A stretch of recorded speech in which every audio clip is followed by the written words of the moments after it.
Hello, Deathsters. This is Martin van Drunen from Asphyx, and you're listening to FANTASM Podcast. Phantasm.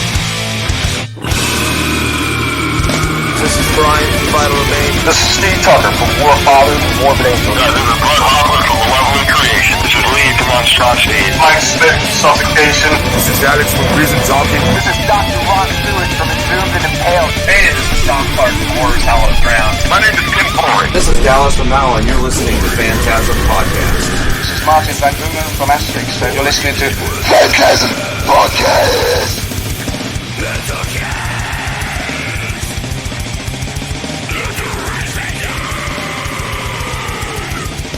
What the fuck is up, and welcome to the Phantasm Podcast. I am Corey Gore Christ. With me, as always, the Dr. Vincent West. Hey, what's going on? And got a very exciting episode for you guys today. We have got Predator, the Predator film, not that shitty Predators movie. This is the only Predator. The only Predator. Arnold Schwarzenegger. Knock, knock. Versus the Predator. Predator, rated R. The Battle of the Century starts Friday, June 12th. And we also have Martin van Drunen of Asphyx on the show for you guys later. Awesome interview, killer guy. Talk to you guys about the early days in Pestilence all the way on to the new Asphyx record, Incoming Death, which is a fucking fantastic record. One of my favorite releases thus far this year. Well, it's coming to an end pretty soon. So near the ass end of 2016, it's one of my favorites.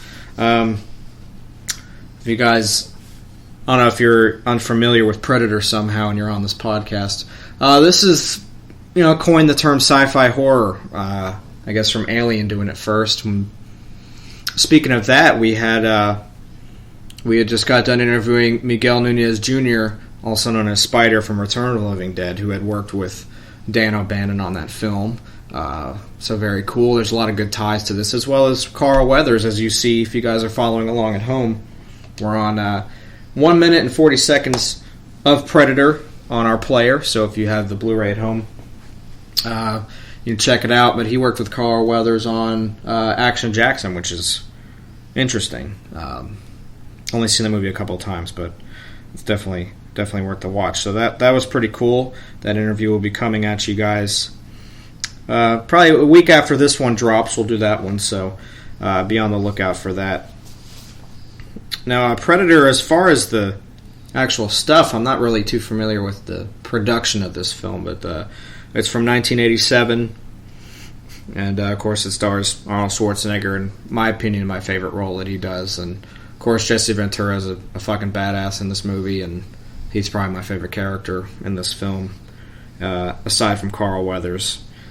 A lot of iconic stuff about this film, a lot of stuff to say about it, a lot of lines. I mean, this is touching ground with what we normally do, but this is the sci-fi horror,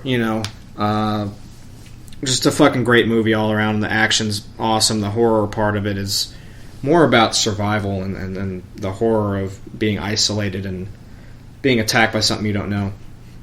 The great Stan Winston did the creature effects for this, and I met him in 1990. Fucking awesome. And not Schwarzenegger, Stan Winston. Right. I also met Joel Silver, that produced this film. He's produced a shitload of action movies. And of course, John McTiernan, who directed this, also did Die Hard and yeah. What else did he do? Last Action Hero. So a big action actor that did this. But we've also got he's from Albany, New York, which is fucking awesome. About something else that's pretty cool that I always thought was neat about this, because I'm a big fan of him anyway, is Shane Black that's in this. Oh, hell yeah. And he is actually directing the new ones. Right, correct.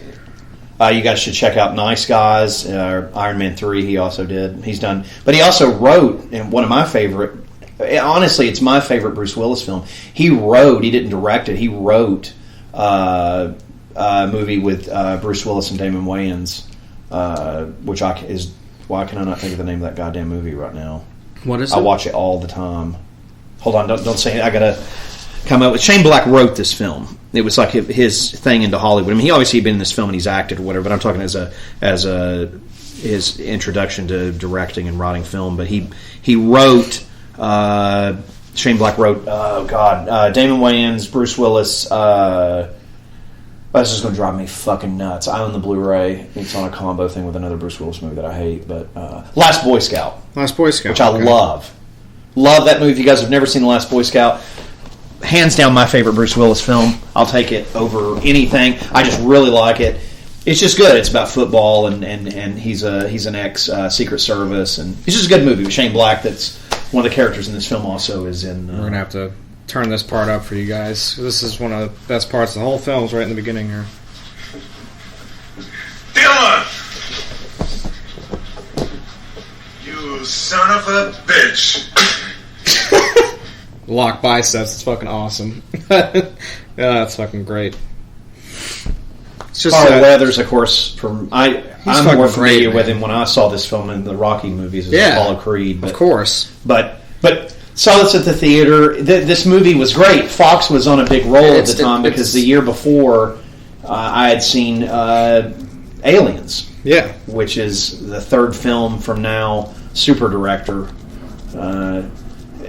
Aliens was the year before this, which cleaned house as an R film at the box office, and then a year later you have Predator, the same thing. 20th Century Fox is big killing it, of these and then a year after this you've got fucking Die Hard. Yeah. So and Shane Black also wrote Lethal Weapon. So. Yeah. He's done a lot of. I guess he's always dabbled in that stuff, but it's interesting if you try to look up anything about Shane Black online. There's nothing about him. Right. There's no photos of him. He's just Hawkins in this film, and then he's But it's weird. It's weird. The guy's like a ghost, but he's in Hollywood. He's like a player in Hollywood, but there's nothing about him online. If you try to look up photos of him or I'm serious. There's not a goddamn thing. Right. It's like he's a ghost. It's weird, but anyway, but which I want to actually talk about because I brought it up, and it's off subject of this film, but it's not still the same thing as sci-fi horror. I was talking about Aliens a second ago. Right. Well, a lot of people don't know this, and I want to actually set this completely straight as a film nerd for everybody out there listening. If you do know, that's great, that's fantastic, whatever. But anyway, you're not on here, I am, so I'm going to go ahead and just explain this for the people that don't know. Everyone that thinks that you've got Titanic and you've got fucking one of the worst films in my opinion ever filmed, Avatar, which I think is one of the biggest piece of shit turds I've ever seen.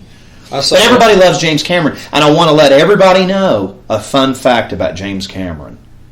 Not that I don't like any of his films. I love my favorite thing that he ever did was his second film, which was Terminator. Oh, of course. Which Terminator he came up with when he was directing his first film, his directorial debut, which was Piranha 2: The Spawning. He got malaria and came up with the idea why he was sick with malaria for the Terminator. Anyway, so it's awesome. But this is where James Cameron came from. He was a goddamn map painter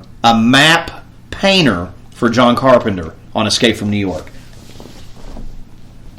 Wow. James Cameron, everybody sucks his dick. He's a genius. Whatever. Well, whatever. He was John Carpenter's bitch on Escape from New York. Damn. He was a map painter. So that's the thing on James Cameron. Just I'm not a fan of him.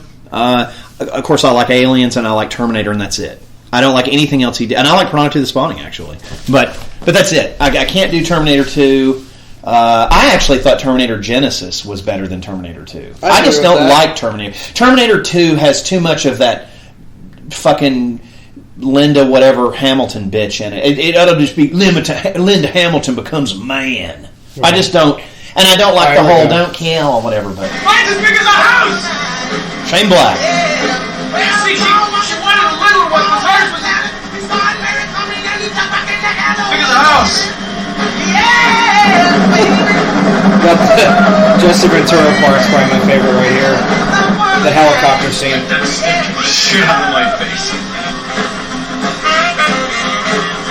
bunch of slack-jawed faggots around here. This stuff will make him a goddamn sexual tyrannosaurus. Just like me. Strap this on your sore-ass plane. That's fucking awesome. I had a G.I. Joe, I can't remember his fucking name, but he had that hat on and everything, Jesse Ventura, and I had a Predator figure. Oh, you're talking about, I know you're talking about, you know that stuff more than me. Hold on. Jungle something is his name. Yeah, but I had him, he had the same fucking hat on, and I had a little Predator figure, so I'd always make him Jesse Ventura from Predator and shit. This shit's funny. My favorite actor in this film is Bill Duke. Oh, he's great. And he was in with Arnold after this. The guys you mentioned, what a great cast. The whole cast is great. Is it True Lies that he's in after this with Arnold? Or is it... No, he's in Commando. Commando. It's Commando before this. They have that that fight scene or whatever. Is that also John McTiernan? I don't think it is. Let me double check on that. I really don't think that's who directed that. I could be wrong. I don't know. I thought it was, but I could be wrong. He's directed everything else for action. Yeah. I mean, he was a big deal back then. Let me see. Of course, Commando I love. That's one of my favorites. Oh, yeah, it's a great movie. Aside from this, of course. No Tootie. Tootie. Let me find it on here. But yeah, about the the only Terminator thing I really liked was the first one. I mean, the second one was cool when I was younger. I got it, but I like Genesis. I thought Genesis was good. It was good. I like Salvation better than Terminator 2. Salvation. I didn't like that because I don't like Christian Bale. Yeah, he did direct it. Okay, it was John McTiernan. No, I'm on something else. What the fuck? Okay, there it is. Well, he's looking that up. We're in the jungle now. They just got dropped in, and they're doing their insurgency or doing their sweep. And Arnold, we were talking about this yesterday as a separate thing, not about the podcast. And I was telling Corey, and a lot of people think this is probably really weird. I wanted to share this with everybody out there. If you care what the doctor thinks about this, I think the last good film that Arnold Schwarzenegger did was Total Recall. I'm a huge fan of that film. That movie. I think that movie doesn't get any credit. I think it's overlooked, and the remake was the biggest piece of shit that I honestly have ever seen, maybe. Right. Yeah, I don't even want to... And it's going to do... Bryan Cranston's a great actor. I'm a huge fan. But I'm not a fan of Breaking Bad, but I am a fan of him. And I'm not saying he was bad in Breaking Bad. It's just that show stresses me the fuck out, and I have anxiety. But anyway, he's a great actor. But you can't save that film. He didn't need to be remade. Right. But that's the last good... A lot of people would argue with me and say True Lies was the last good movie that he did. But for me, as an older fan that grew up with all of his stuff, I would have to go with Total Recall's the last good movie that he did. Right. I love it. It's gory. Great. Rob Bottin did the makeup. Oh, of course. It's nasty. So back to the Commando thing, it was directed by Mark Lester. Mark Lester has done a ton of shit I like. Did Firestarter. Yep. Produced Showdown in Little Tokyo with fucking Dolph Lundgren. Also, great Blu-ray. Get that from WarnerArchive.com. Also produced Class of 1984. That's a good cult film. I have that movie. It's a good cult film if you've never seen it. Why Scream Factory put that out, I don't understand. It's weird, but it's cool, you know. It's a good movie, but it's not. It didn't really deserve the treatment that it got. No, I don't. I agree with that. It's a good cult film, I guess. You know, it's okay. Nice cheese. He also did The Funhouse as a producer. Yeah, which is weird. But Mark Lester has worked. There's something else you're not saying that I know him from. There's something he did that I love. I'm looking. Not that I don't love Commando. Give you guys the wrong idea. I do love that movie. I own a director's cut of that, which is actually very rare. Right. But that's not what there's something that he did. Was it 80s or? I was thinking so. I'm going to check on here. Go through his filmography here. There's something he did. When you see it, you're going to be like, boom. Because it's something I talk about a lot. There's something that he did that I'm a huge fan of. Armed and Dangerous? With John Candy? Yeah, I do love that movie. He did that. I do love that movie. But that's not what I was thinking of. That's him and Eugene Levy. Great movie if you guys like John Candy. Eugene Levy is not known to me for the American Pie films. He's known for Armed and Dangerous and SCTV from Canada. Because I'm a dork. So you got Roller Boogie, Truck Stop Women. I've seen all these. Steel Arena. I don't know, man. You want me to look at it? Yeah, you can take a look. It's also class. I'm telling you, there's something which I haven't seen. So, yeah, Mark Lester. There's something that he did. Commando, unless it was TV or something that he did, but that's all the stuff he's directed. Maybe it's something he produced, like the Fun House, which we did an episode for that. That was our Summer Slaughter Barbecue recap episode. If you guys keep up with us every week, thank you guys for being patient and stuff. I know we don't get these up consistently. We don't really have a date. We don't really have a date where we put these out for you guys. We just kind of put them out usually on Thursday, because we won't put the stuff up. So yeah, if you guys just kind of sporadically listen to our shit, you don't keep up with us daily, I do advise you go back and listen to the summer recap episode with the Funhouse. It's a really fun film, no pun intended, and we had 3 interviews on that episode, which are pretty cool. So we got Terrence from Suffocation, and we got Sleazy P. Martini, the manager of Guar, and then we got Alex from Crisian. So that was a really fun episode that we did. So definitely check that out. Speaking of the Funhouse, that was a really cool episode for you guys. This fun's nice. Thank you. And so back to the film, we got some. This is where they're really, they're sensing stuff going on. Sorry. Here. Apparently I'm a goddamn idiot. Forgive me, guys. I don't know. I guess I thought Mark Lester was somebody else, so I dropped the fucking ball on that, and now I will not talk about Mark Lester anymore. It's all right. Billy is another one. I want to talk about this guy a second. I don't know his name. He's also in one of my favorite movies.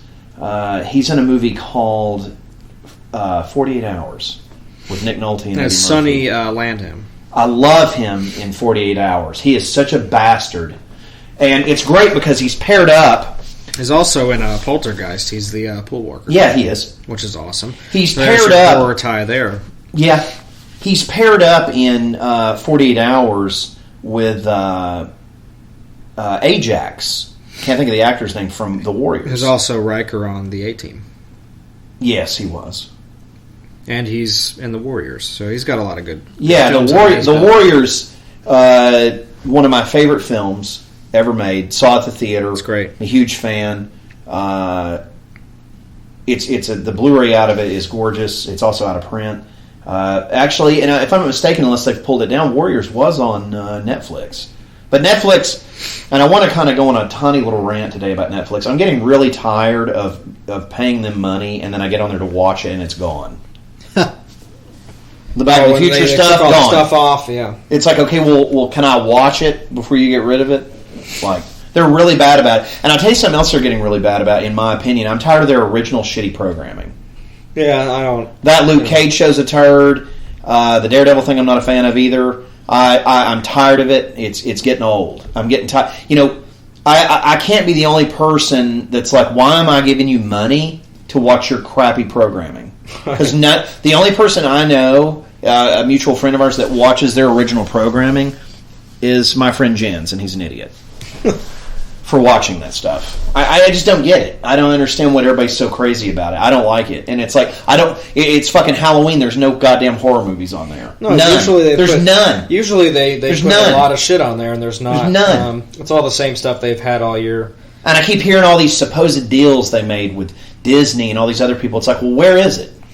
How many goddamn years do I have to wait to see it? But I mean, and then the stuff they add is crap. They'll add like some obscure movie from some weird actor from like the 90s or 80s. It's like, what is this? I guess Hulu's better. I keep having people tell me that Hulu is the way to go with internet Hulu's streaming. just got nothing but television, like brand new. They'll put up shit every day. There's not old television? No, I mean, yeah, of course. They have old television. They have everything. Too. Nice. They got every Star Trek thing they've ever done. Oh, wow, cool. I think Netflix does too, but they've been on and off about it. And same thing with Doctor Who, if you're Doctor Who fans. But like right now, if we have some fans out there, I think this is a valid, and I hope it's cool I'm talking about it. I just wanted to talk about the whole internet thing, because if you guys wanted to join us and watch Predator right now, you can't, because it's not on goddamn Netflix. Right. Well, it's payback time for Jesse Ventura, because they brought out the old Mini. And there's the first shot you see of the Predator and his heat-seeking vision, which is very iconic to this film. Part of what made it so unique and definitely sticks in your head. I don't know if anybody out there knows this or cares. Jean-Claude Van Damme was supposed to be in the Predator suit. Yeah. There is actual footage of him on supposed to be YouTube of dailies. Arnold's role originally. I did not know that, but I know there were dailies of him in the Predator outfit on YouTube. There were. I don't know if they got yanked by Fox or what, but I'm a huge Jean-Claude Van Damme fan. Make fun of me, whatever. I don't care. I grew up with him. I love him. He's my favorite martial arts star other than Bruce Lee. I'm not comparing them. I just love both. But yeah. So he was supposed to be in the suit. I don't know. Maybe you can find out something for us about that. But I know he was supposed to be in it, and then I'm not really sure what happened. And then I think he was offered one of my favorite movies. He was offered Bloodsport, so he went and did that. It said the hole in the jungle appearance of the Predator was played by Jean-Claude Van Damme in a blue screen in a red suit. So he did. And he said he quit after 2 days because he was unhappy with being cast as uncredited, so he walked out. Oh, okay. I would have too. But it can be seen as the Predator. There's a making of Predator that came out in 2001 you can watch, and it was on there. Apparently. Interesting. So you can check it out on there. So I was right.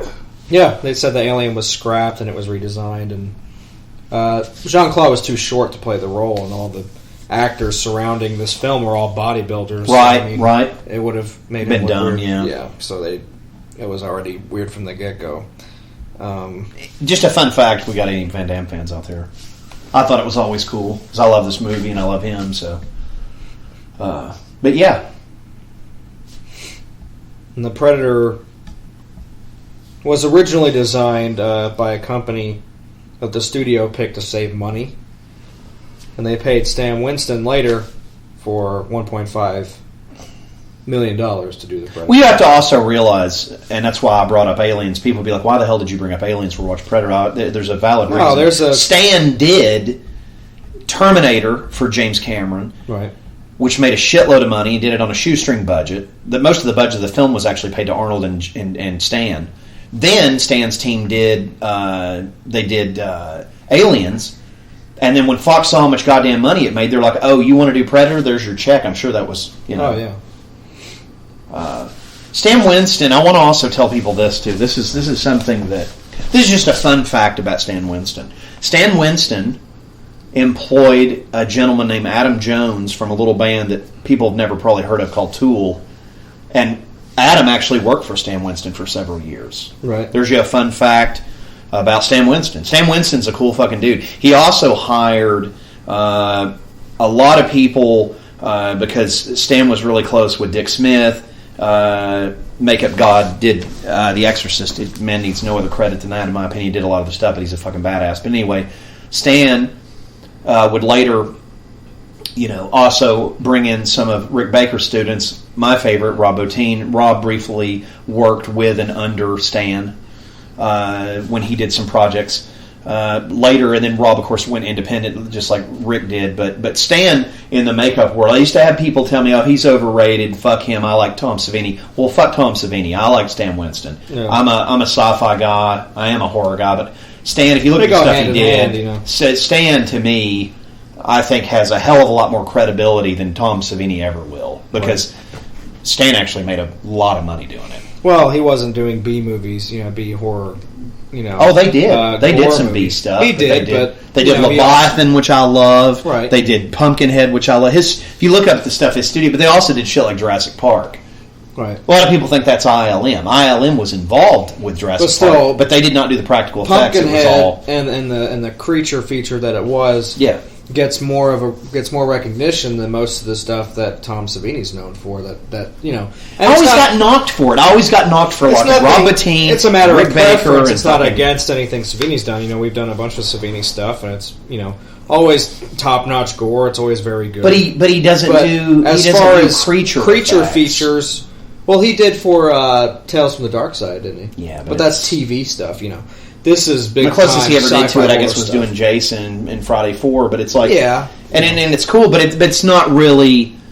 It's not really what to me as a kid. What Stan was doing was way more. I mean, look at the fucking endoskeleton from fucking the original Terminator. Oh, of course.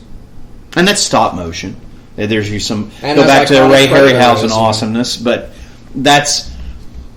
I liked all of it, but I had a friend, my friend Peter, that was really into Tom Savini. He was more into like gore and all that other stuff. Well, me growing up as a kid, I was into the gore stuff, but I was more interested in stuff like what we're watching, like Predator, with the special makeup effects and the creature stuff. Because I thought it was obviously they had more money, but I mean, goddamn, the Predator looks great.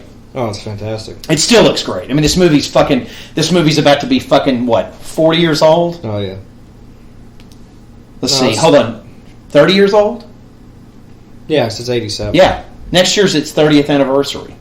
So we're actually ahead of the game on this. You pulled that out of your hat, sir. Right. But anyway, yeah, I want people to realize that Stan Winston is not lame. Like it was when I was a kid growing up, and I'd read Fangoria or whatever, and I'd go to conventions or whatever, and people would be like, "Oh, it's stupid. You like Stan Winston. Everybody likes Stan." No, it's not stupid. He's cool. This part always made me laugh. So he's just noob tubing all these fucking people with a grenade launcher. This part makes me laugh. It's like one of those action scenes where it's just so much fucking death that it's funny. Like It's a lot of violence. They're just ripping into this fucking these fucking cartels. It's hysterical. And coming up at the minigun scene, there's actually some interesting tidbits about the minigun that they use. Because if you know, the minigun that they use for this film, those are normally on the fucking helicopters. Right. They used a real one. It wasn't fake. They used a real fucking minigun. This right here, that Jesse Ventura here is using, is a real fucking minigun. And they had to use a lot of modifications to make it work for the film. They had to slow it down, the fire rate, a lot so they can capture the spinning on film, because it spins way too fast for them to even see it. But it was powered by an electrical cable that was in the front of Jesse's pants. Weird. That they used to make that thing fire and shit. And apparently he had to wear a bulletproof vest and all this stuff because whenever the ejection was so forceful from the cartridges when you stopped firing it, that it, I guess it wasn't dangerous. Probably it was, knock you on your ass. But he had to have more weight on him. But that, I guess, wasn't true. That was an original thing. If you really watch the film, and when Mac uses it later, Duke or whatever. What did Screaming Mad George do in this film? Did he do stuff on this film? Pretty sure. I'm not 100% positive, but I'm pretty sure he's involved with it somewhere. Maybe the gore from that copter getting taken down, or... Let me double check that while you're doing what you're doing. I could be wrong, but I'm pretty goddamn sure he's involved with this. Because Stan's team's not really gore. They're... Right. And this film's not really gore; it's just action. I mean, they're getting there's some gore. They're getting ripped apart right now, which is pretty nasty. But and there's Shane with his little rifle. I mean, they're just blowing people to fuck in this in this part. I love it. This is one of my favorite action scenes and ever. Is this whole scene where they're just tearing this fucking little colony apart? It's hilarious. Boom. Let me see. Huh. Yeah, he sure I guess some did. of the makeup and special effects, not the actual... He did, and God, what a follow-up. He did Big Trouble in Little China before it, and then he did this. So, Screaming Mad George, one of my favorite special makeup effects artists, did some makeup in this, and I'm going to find out for you right now what he did exactly. He worked on Predator, but it doesn't say. Interesting, he was not part of Stan's team either. They brought him in for the... he did exactly what I thought. The chopper, the blood, and the hanging meat bodies, all that's him. That's not Winston, that's Screaming Mad George, which makes total sense. Which is nasty. It makes sense.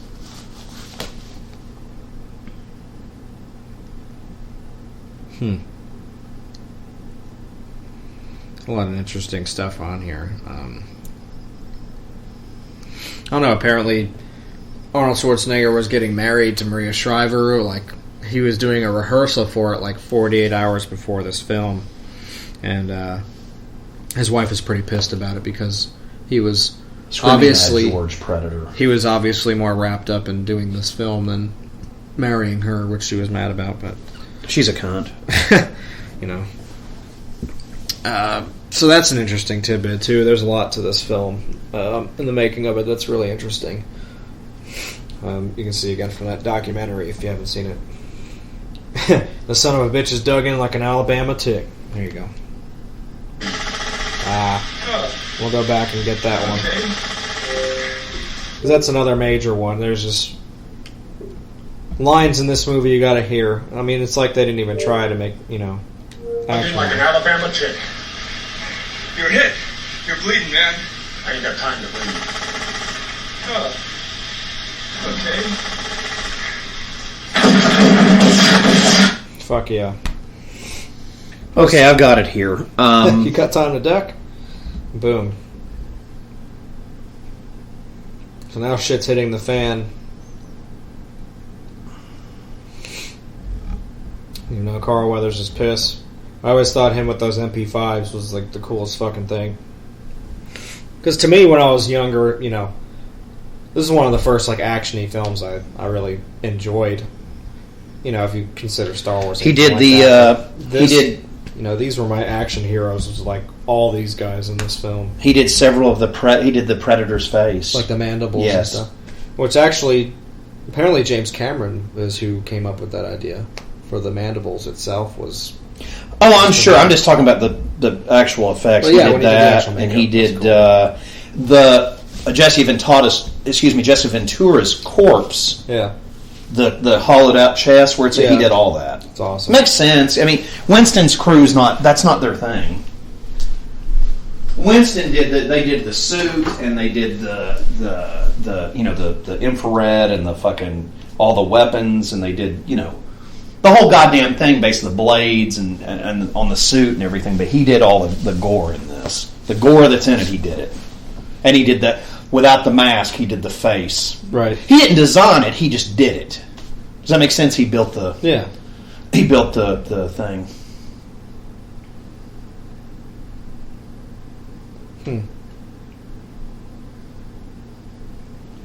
I didn't know this, that Peter Cullen is who voiced the Predator, like did all the noises and stuff like that. Interesting. He did the original King Kong or whatever, which is cool. That's crazy. From the 76 motion picture of it. The Jeff Bridges one, it's good. It's the only one I like, actually. The really, really old ones I can't. And he originally didn't want to do it until he saw a picture of the Predator. Then he was like, "Oh yeah, I want to do this." Nice. So that's pretty cool.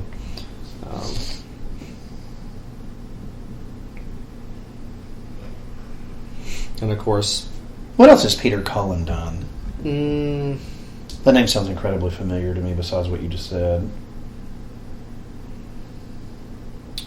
let's check. There's always Toodle, find your daddy way out of this hole. Facts checking here. He's actually uncredited for the voice, apparently, which is... That name sounds incredibly familiar to me. He does the voice of Optimus Prime. That is why. Yep. All of it. He is Optimus. Then there you go. There was your retro thing from Dr. Vincent West. He is Optimus Prime. He's on everything. Yes, he's Optimus Prime. I don't know if he's the OG 80s one. Yes, he is. Yes, he is. And he's from... he's Canadian. Yes, he is. Your American hero, guys, is from Canada, so just remember that. Yeah, he is the OG Optimus Prime, which is awesome. Knew that name sounded incredibly familiar to me. But he still is. Yes, he does it in those. They use him for the new movies, which is cool. I think it's cool to have some ties to the older shit. So I don't particularly... Those movies are so bad. I've tried to like them. I don't really like those movies at all. I've tried to like them. I really have, and they're just horrible. Like the G.I. Joe films are terrible.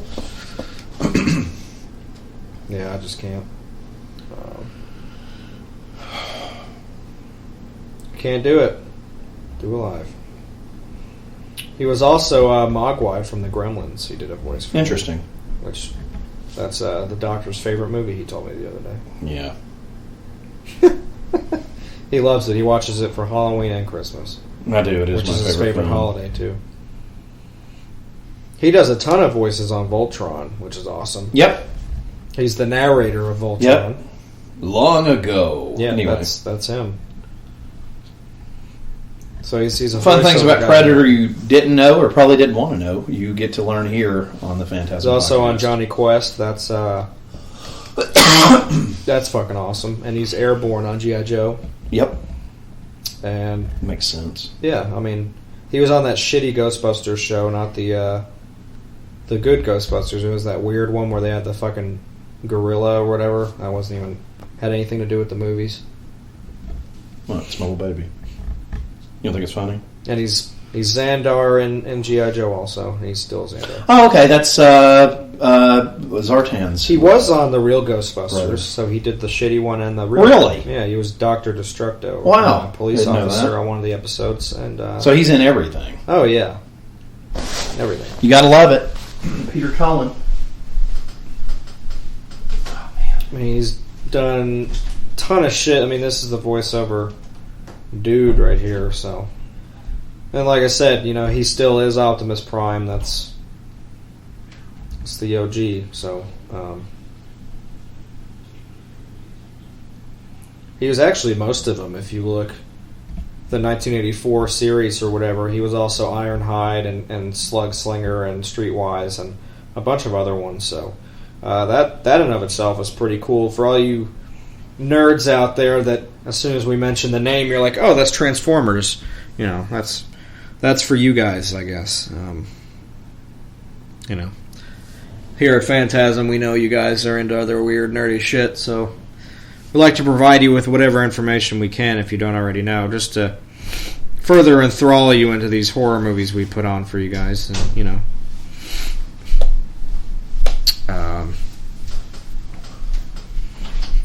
But yeah, this film looks great. I'm actually gonna see which version this is that I have. This is the Ultimate Hunter edition of the Blu-ray.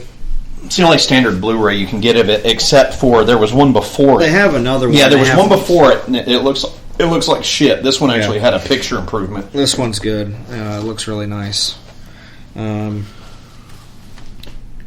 I have the 3D. It's just a standard, 20th Century Fox Ultimate High Definition Experience version, which came out in 2010 on Blu-ray. So it's been out for quite a while. I think I got this for a couple bucks. You can get it at Walmart and stuff like that for like $5. So you can be on the lookout if you don't own this. This looks really good. I have seen the other version because somebody else I know had this. The previous version that I have, I guess, came out. Big butt blondes in this place. Came out in 2008 or 9, maybe. Whenever, I don't know. Maybe it came out way later. I think the version I saw before this one came out. Big butt blondes. Came out when Blu-ray first came out, I think. So. Yeah, the one before it's a turd. Yeah, and it looks like shit. It does. Looks like It's a port. It looks like you popped in the DVD. They just made the sound better because sometimes things do that. They update the Blu-ray so it's like 5.1. We've never talked about update the fucking print. Right. This print, this is the Ultimate Hunter edition. It looks fucking awesome. It looks brand new. There's a lot of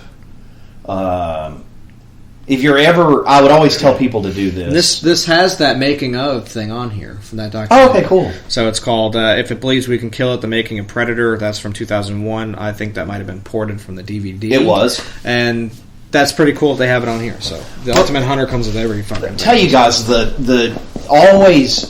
mean, obviously if we talk about it, you can base it on that because we're not lying to you. If you can ask, right now I actually have Corey verify this for you. How many Blu-rays do I own?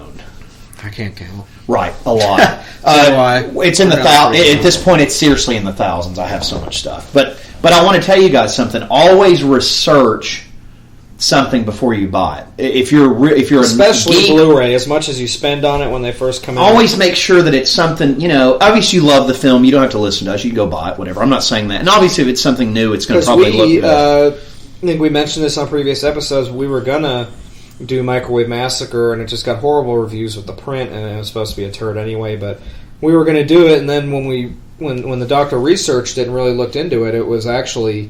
It was a bad idea. Just terrible. Like it was anything against, whatever. No, it was the print and stuff like that just looked like shit, and sometimes you can't salvage prints, you just sell it. And the Arrow stuff's expensive. I don't really want to drop that kind of money on something that's damaged. That's what I'm saying. Yeah. So, but you guys do what you want to do. Like you can always, I'm going to give you a couple websites. I did this in the past. I haven't done it in a while. If it's cool with Corey, I'm going to give you a couple websites to check out. I use a website called High Def Digest, and I use another website called DVD Talk. DVD Talk's Blu-ray reviews are outstanding. The High Def Digest is great because it gives you all the release dates, including exclusives for places. As does Blu-ray.com. You can actually go there. Corey really likes Blu-ray.com.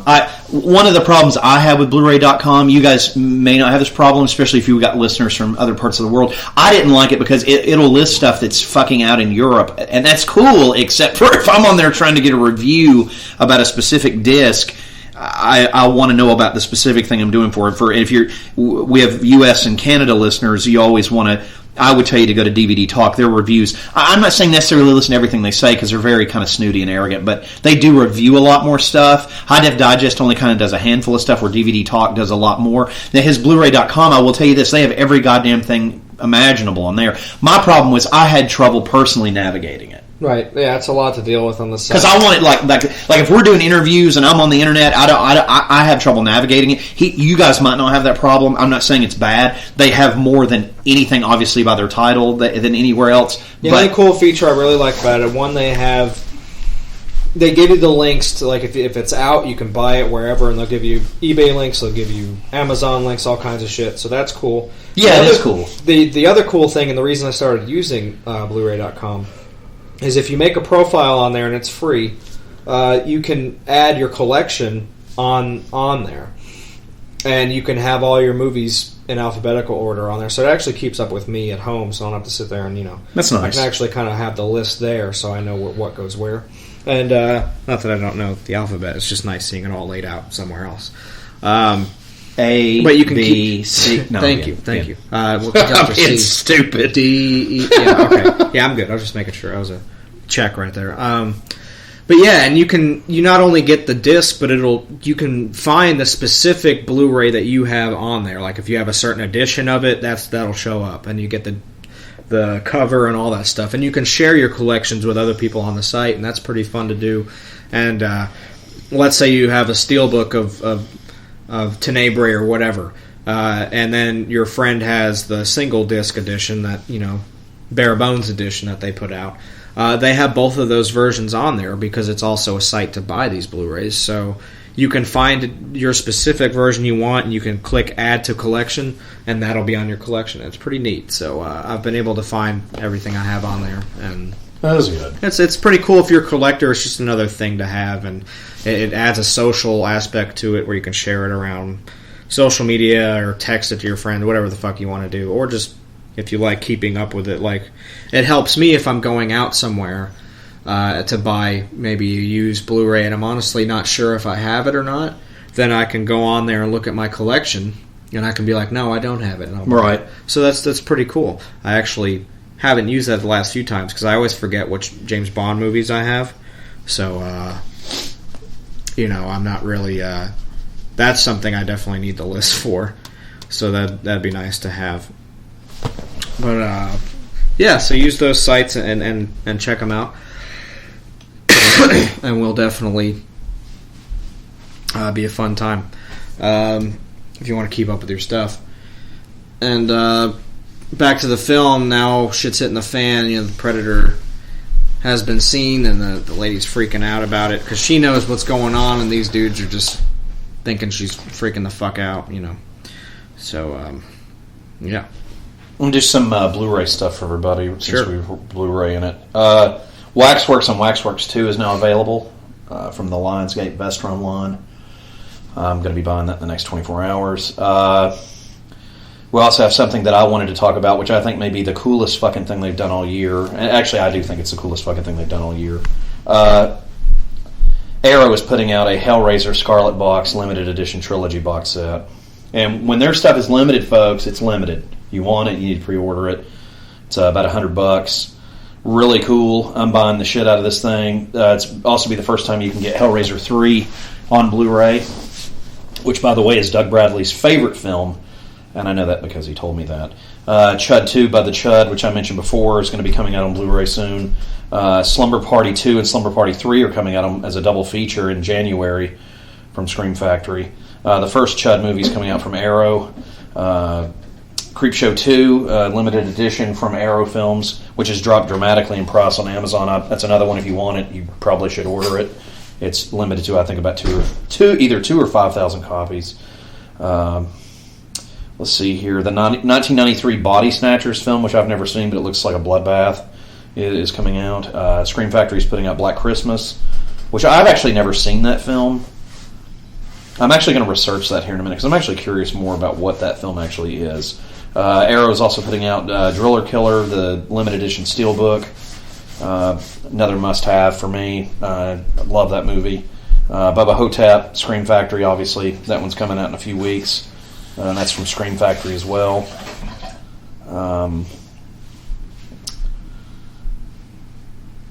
God, that's weird they're putting that out. I'm just going to mention this. This is because this is just weird, and I like these movies. Porky's 2 and Porky's 3 are coming out on Blu-ray from fucking Shout Factory. It's just strange. Is that listed as a... No. Okay. What else do we have here? Dreamscape Collector's Edition from Scream Factory. The Collector's Edition of Child's Play is actually now available from Scream Factory. Vamp is a Robert Russler film, a huge fan of. That is available now from Arrow Home Video. Exorcist 3 Collector's Edition, which I believe that's actually out now too. Exorcist? No, it comes out next Tuesday. Awesome. But the Child's Play is available now.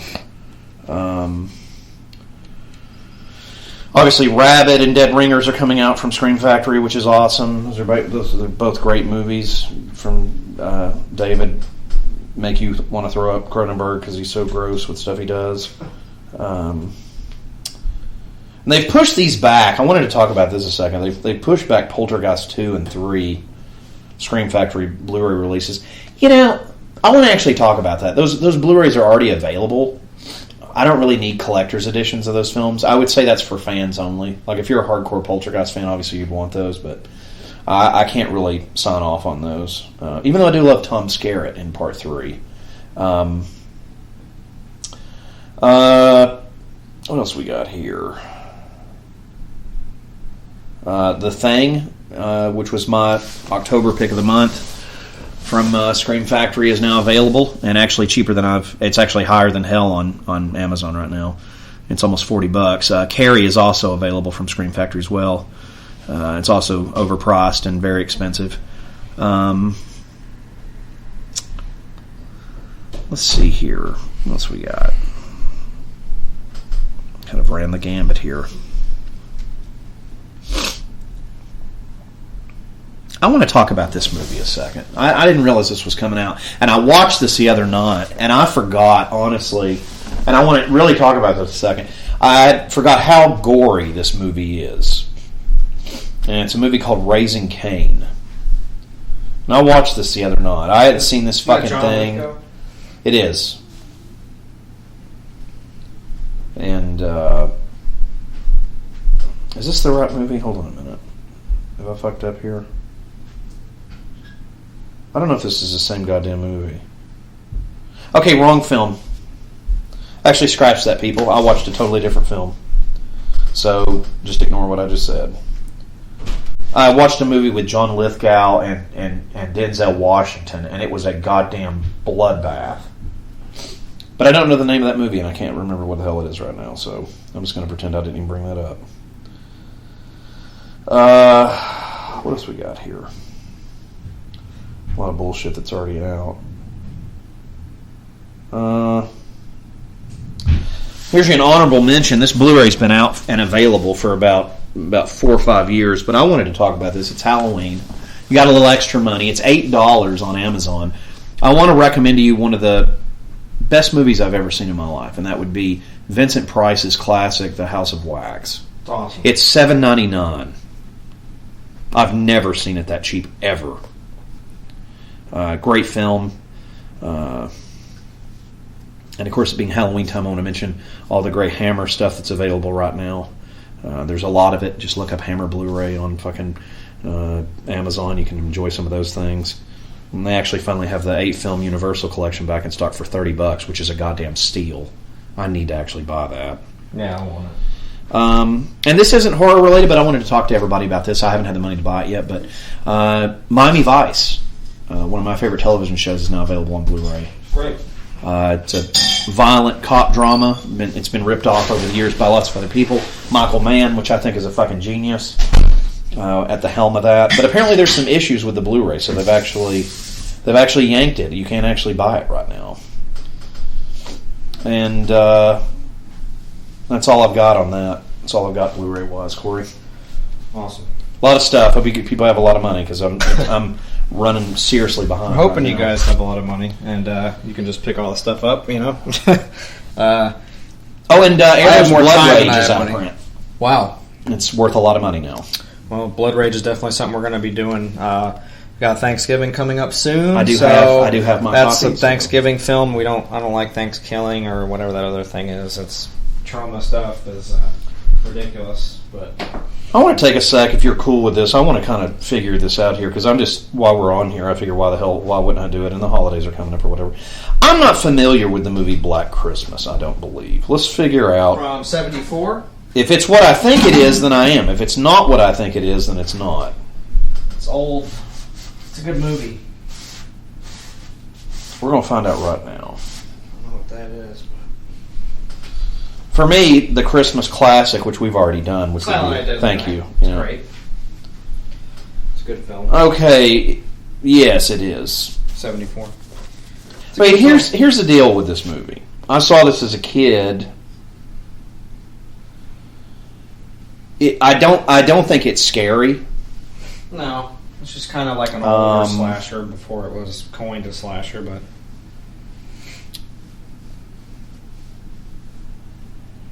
But I like it. But I can't recommend it as it's saying it's a slasher, it's a gore film. No, it's not. It's slow. No, it's just an old slasher thing. It's like When a Stranger Calls. You know, it was before. Yeah, it's the story. I can't recommend it. The story's there. Not for $35. As a collector, I'd own it because it's the original Black Christmas. Whatever. Is it something I'll pull out around the holidays and watch for the spirit of it? And whoever wrote this article is actually incorrect. This movie was not an influence on Jar Carpenter to make Halloween. That's not true. No. That is total bullshit. So if you look this movie up like I just did, that's total crap. Because the only thing that influenced him to make Halloween was two films. And that would be Psycho from Alfred Hitchcock and The Texas Chainsaw Massacre from Tobe Hooper, and that's it. Yep. That's it. So learn your stuff before you write shit on Wikipedia. And this is probably the director stroking his own dick. Again, I personally am not going to spend $35 on this fucking film. I wouldn't spend $20 on it. Right. It's just not that good. Like I said, I brought this up a couple months ago. Scream Factory's really boasting their line right now, and it's not really that good. They're putting out a lot of stuff that's already been on Blu-ray with special features, And for me, I need a little bit more than that on my investment personally. You guys do, if you want, if you're a big fan of this or what, it's like that original Willard film. They can keep that. That film's horrible. They can fucking keep it. Both of them suck. The other one was okay. You got too many of these. It's like they're trying to appease these. Save that story. It's like Scream Factory's trying to appease these film noir people. Oh, we put out the original Willard and Black Christmas. It's like, well, if you want to spend $80 on those two films, I'm not going to. That's your business. You can do that if you want. That's your legal right to do that. But me personally, I don't know. I'm just not interested in spending that kind of money on it.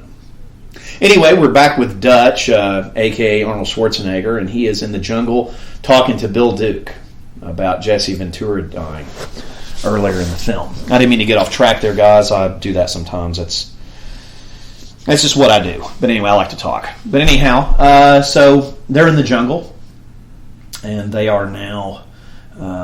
Bill Duke is standing over the Jesse Ventura corpse, Blaine. And I don't know, I really like Bill Duke. First time I saw Bill Duke in anything was he was in a movie called Car Wash with Richard Pryor, I believe, from the 70s. And really good film. It's comedy, whatever. But it's one of the first things I ever saw Bill Duke in. Maybe the first damn thing he was ever in. I'm actually going to look that up right now. But, yeah, I love Bill Duke. I wish Bill Duke was in more films. I'm a big fan of him. Wow, he's 73 years old. But Yep, his first film was Car Wash, which I love. He was also, this is interesting, he was in American Gigolo with Richard Gere from 1980. And then, of course, Commando and Predator. And then a movie called The Limey, which I've never seen. Action Jackson. Seems to be the theme of today is Action Jackson. That keeps getting brought up. Carl Weathers. But anyway, he was also in Menace to Society. He's been in a bunch of stuff. It's interesting. I didn't realize that, but that's his first film was Car Wash, which I love. I don't know. I really like it. I think they remade that. Is that but the George Carlin one? Pryor? Yeah. It's a great movie. Bill Duke's in that. Yeah. First thing I ever saw him in. And I look it up, and I'll be damned if it wasn't the first thing he ever did. It's a great film. Yeah. 2 boys were in it. So yeah. Good one. And you want to hear something else funny? This is just funny because I was just telling the folks here this. Fucking Bill Duke was in Action Jackson. Yeah. So there you go. So you got him. It's Action Jackson Day on the Phantasm Podcast. We had, It's Action Jackson Tuna. Day. We got Miguel Nunez Jr. on earlier. We got Carl Weathers on here, and then Bill Duke's also. All in one film. Bill Duke is 73 and lives in New York. Anyway, he's awesome though. Anyway. Yeah, he is awesome. I really like him. We hit nothing. Such a cool part of the movie. You said you'd sample that in the beginning of the death metal song. Yeah, it would be great. Do you know what I never understood though about this movie? And this is just my opinion. But if you really think about it, and I never thought about this till you decided to watch this for the podcast, this is a fucking horror movie. Yeah, sci-fi. Motherfuckers are getting killed left and right. Sci-fi if you horror. think about it, because as a kid, I hated that Bill Duke died. I wanted Bill Duke to make it. Me too, and I wanted Jesse Ventura to make it, but I knew he would. And I kind of wanted to see the Indian actually fight the Predator, which he did. He did, but we never get to see it. Yeah, and that wasn't slang, folks. I love American Indian people. I got some cats that I'm real good friends with. Miss Gore Christ is an Cherokee, Indian. So. I don't have anything against that at all. So. Man, I wasn't saying that in a racial thing. He is though. He's a native. I know, but everybody's like Native Americans go, and it's like, hey, it's like, look, guys, this is the Phantasm Podcast. We're not PC. Yeah, and I'm not trying, but it wasn't slang. I actually think he's a badass because if you listen to the beginning of this podcast, I love 48 Hours with him in it. But yeah, Bill Duke is a fucking badass. We can get Sonny on the podcast. We'd fucking love it. It'd be epic. Get Billy on here. It'd be fucking crazy. Which I don't know. I haven't really seen him in anything else. Sideshow Toys. I wanted to tell you this. I've never showed you this either. Sideshow Toys made a doll of Dutch that I have. I've seen it. Yeah. I've got it. It's nasty. It was expensive. I bet. All their shit is expensive.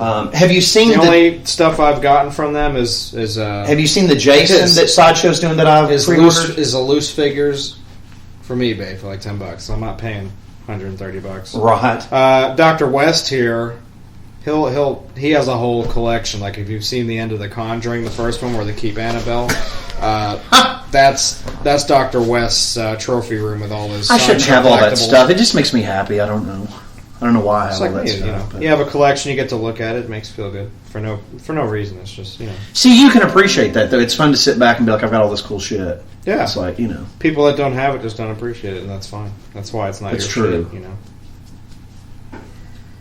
Well, this is awesome.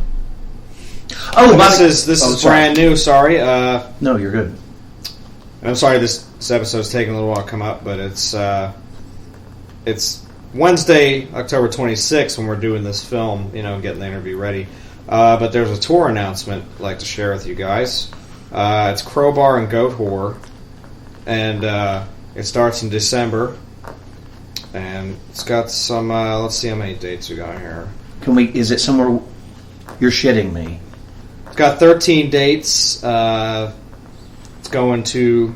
Let's see. We're in the South here, so we got Johnson City, Masquerade in Atlanta, and there's also another Macon, Georgia date as well. The last few days of the tour. What's the Johnson City and the Atlanta back to back? Yep. Okay, what are the dates on that? Got December 11th and December 12th. So all you Southeast mofos, there you go. And that's pretty awesome. Huge Goat Horror fans love Crowbar. So who's headlining? That's pretty that? awesome. Crowbar. It's their album tour. But I'm guessing Goat Horror probably have a pretty good set. It's just 3 bands. I don't know who Wake is, but they're the opening. You realize I'm going to go to both. I'll go with both. Oh yeah, that's going to be great. And you know Miss Gorprice too, because she's a Goat Horror fangirl, so she'll be all about that. And this is probably my favorite part as a kid to watch, is this scene with the Predator stitching himself back up. It's just fucking awesome. It's when you finally see the Predator, and Billy's pissed off. He's like, I'm tracking the beast. And he's wanting to go fucking Conan the Barbarian on him. No pun intended for the fact that Conan's in this film. But I don't know what it was. As a kid, I used to reenact that scene. Is that weird? I would pretend that I had a fucking cut, and then I would have on my wrist here like a little thing with all the little, medicines, and I would like stitch it up. Like I was way too into this film when I was growing up. Bullshit. That's one of the best. See, it's weird. Right here. Nostalgia-wise, for me, Schwarzenegger, my jam is probably the Conan movies. Oh, they're nasty. And I don't know why, but mainly the second one. A lot of people don't like Conan the Destroyer. That's my favorite one. Mine too. It's gorier. There's way more kills. Plus, he's king, right? It's awesome. The end of that where they never shows he's it. Goddamn beast. It's awesome. But did you say the 11th and 12th? Yeah. Send that of December. So send that to my cab guy. But that'll be a good time. Love the Goat Horror guys. I've seen them a lot. I've only seen Crowbar once, and I thought they were really great. So it ain't no man. See, Billy in this rest of the movie is where he shines. I mean, it's also where spoiler alert, he fucking dies. But this, and he even says we're all gonna die. So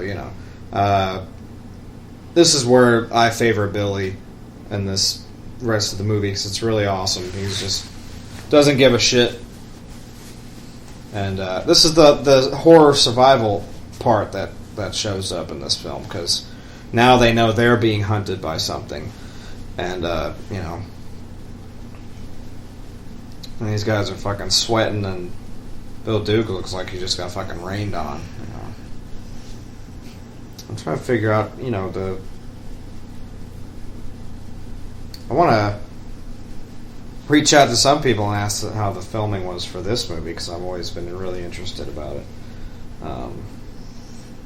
By the way, the Jesse the body's corpse was Screaming Mad George. Yeah. Any of the pilots from earlier, I think I may have mentioned this earlier, I'm going to repeat myself, but the pilots, the guys from the Green Berets from Fort Bragg that they find in the trees, that's all Screaming Mad George. Right. I don't think he gets enough credit, man. I was watching something the other night, and I'll never think of what the fuck it was. And Kevin Yeager, that did the makeup in Nightmare on Elm Street 2, that I love, the makeup in that, he did the makeup for something I watched the other night, and it blew me the fuck away. I was like, wow, that's fucking cool. And I can't remember what the fuck it was. Like, it was something like totally off the beaten path, like a Seagal movie or something. He did the makeup in it, and I was like, weird. Yeah.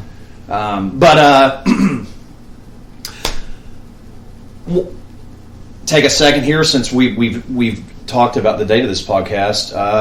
We're going to go see The Shining tonight,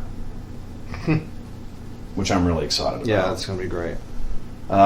You guys, hopefully you guys got to see it when you hear this. It was Turner Classic Movies did a Fathom event Sunday, which I went to, and then tonight, Wednesday, they're doing a Fathom event of The Shining.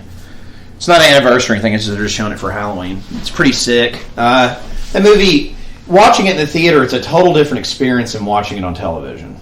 I saw it at a theater when I was a kid, and it scared the hell out of me.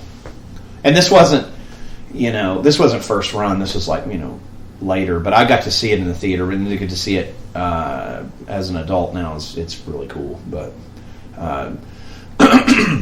there's a funny thing I found out about this, because they filmed this film in Puerto Vallarta, Mexico. Okay. And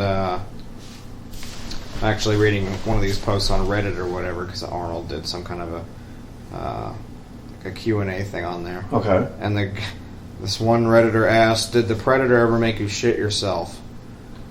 And Arnold said, and this is quoting Arnold, he said, "Not because of the Predator, but during the shooting of the movie, I got really sick in Puerto Vallarta. I will spare you the details, but while I was on a run, the runs hit. I ran to the side of the road and some cars driving by got quite the show." That's fucking crazy. So somebody out there, hopefully you're still alive, has seen Arnold on the side of the road, diarrhea. So that's pretty interesting. Whoever that person is got to see that. You know... Somebody in Mexico. He did so much quality stuff in the 80s, it's hard to watch the stuff he does now. Like, I've watched a lot of the newer stuff that he's done, and I like some of it. Yeah. But he had such a run going in the 80s. Yeah. It's like, it you awesome. know... Him and Which for me starts... both, it starts with the first Conan film, and it ends with Total Recall. A lot of people like True Lies. I'm not a fan of that film. Yeah, it's kind of... I just don't like it. It's like a comedy. I don't like fucking Last Action Hero either. It's just, I mean, it's just a kid's film. And it's I bad. like Jamie Lee Curtis in True Lies. Sure, well, that's it. You know, who doesn't? Not even the Arnold thing. But it's just something that, to me, that's the cutoff. It starts with the first Conan and it ends with Total Recall. And there's a lot of people that don't like Total Recall. You probably really need to, if you consider yourself a science fiction fan, I'll specifically say, because it's based off a short story by Philip K. Dick, you don't know anything about science fiction. So that's just my thoughts on that. Total Recall to me is it's a necessity, you know. In fact, I like the Total Recall short story better than I do the Android's Dream of Electric Sheep, the Blade Runner story. I'll take Total Recall, the story, over that, because I just think it's compelling to me, having your mind wiped. Yeah. Then you come back as a hero, even though in reality you were an evil bastard. And the good guy wants to stay, doesn't want the evil guy to come back. It's pretty cool. It's great, and the effects are great, and, you know. Did you know the lady that does the 2 weeks, she's actually from Tennessee? Really? This is some fun info for you. Oh. Yeah, she's from, like, Johnson City, Tennessee. Weird. I was reading about that the other night because I'm a dork, and it was on TV. I was reading about it, but... Now, guys, anytime, no matter where the doctor is, he could be, you know, like doing his usual, embalming or whatever he's doing, and then he'll hear that Total Recall's coming out, and he will leave. I don't know why I like that movie so much. I always have. He will leave the body laying there, wide open, and he will run and go watch. I have fond memories of it. I don't know why. I just really like that movie. Oh, that was. I wanted to tell you this. I've never talked about this yet. The only problem I have with this film is that stupid bitch lives. Oh, I know. It just bothers me. I wanted to see her get, like, impaled, like, through a tree. Or shot with a fucking... Or have her spinal column ripped out. Or, I mean, I don't know. I think it's stupid that they had her live. And it's not, again, it's not because she's a minority. I think it's annoying. Right. If you're going to let a minority live, you know, let Billy or fucking Bill Duke or somebody live. You know, let somebody that I like live. I get it, though, but I never understood why he let her live. I just think she's annoying. She is annoying. But I guess you know... See if you can find out something about this. Now, I'd always heard this rumored. I don't know anything about this. I'm literally asking you to see if you can find something about it.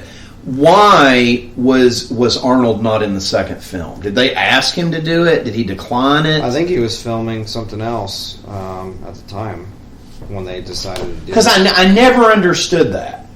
Oh, and I wanted to also say one other thing, just real quick, and I don't even want to talk about this. I hate Robert Rodriguez. I do.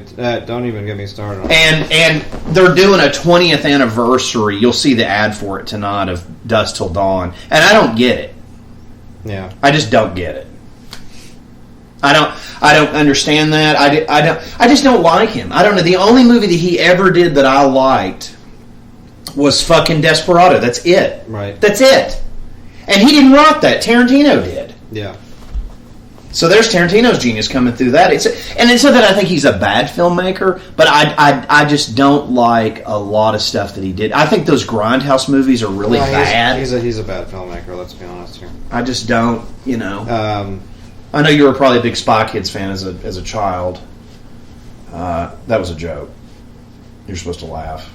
Spy Kids, you liked it as a kid. That was a joke, Corey. Anyway. A lot of people don't know he did this. He did that Predators movie, and it pissed me off. That movie is horrible. God, I can't believe. And Lawrence Fishburne looks like he's funeral ready in that film. Like he's like really old. Yeah, and he's the only character I wanted to live, and of course he's just like. Sure. You find out he's like a fucking lunatic, and then he just dies. Can we talk about that a second? Who's that actor that's in that film that's in King Kong? I hate that guy. Who? He's in King Kong, the Peter Jackson film, and he's also in Predators. I can't stand that fucking guy. Is he the guy that turns out to be like a fucking butt? I don't know. He's in like he was in like Topher Grace, the guy that's in fucking that '70s show. No. And of course, Danny Trejo got picked off. No, that was really stupid. Hold on a minute. I'll tell you his name. I'm going to tell you guys right now. Oh, Adrian Brody. Adrian Brody is right up there with Edward Norton for me. Like, I want to run him over with my fucking car. I don't like either one of those guys in any fucking thing. I can't stand. I have never, ever, I don't know if I've ever told you this, I hate Edward Norton in everything. I hate Fight Club. I hated him as the Hulk. I hate him. I can't stand him. American History X, I just don't like him in anything.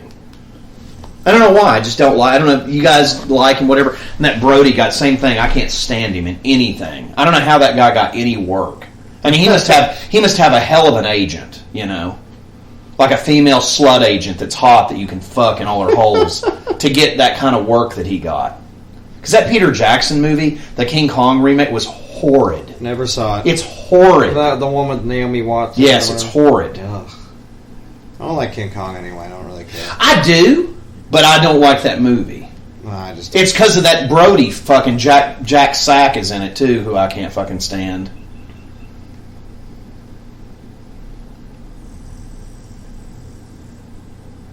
The special effects in this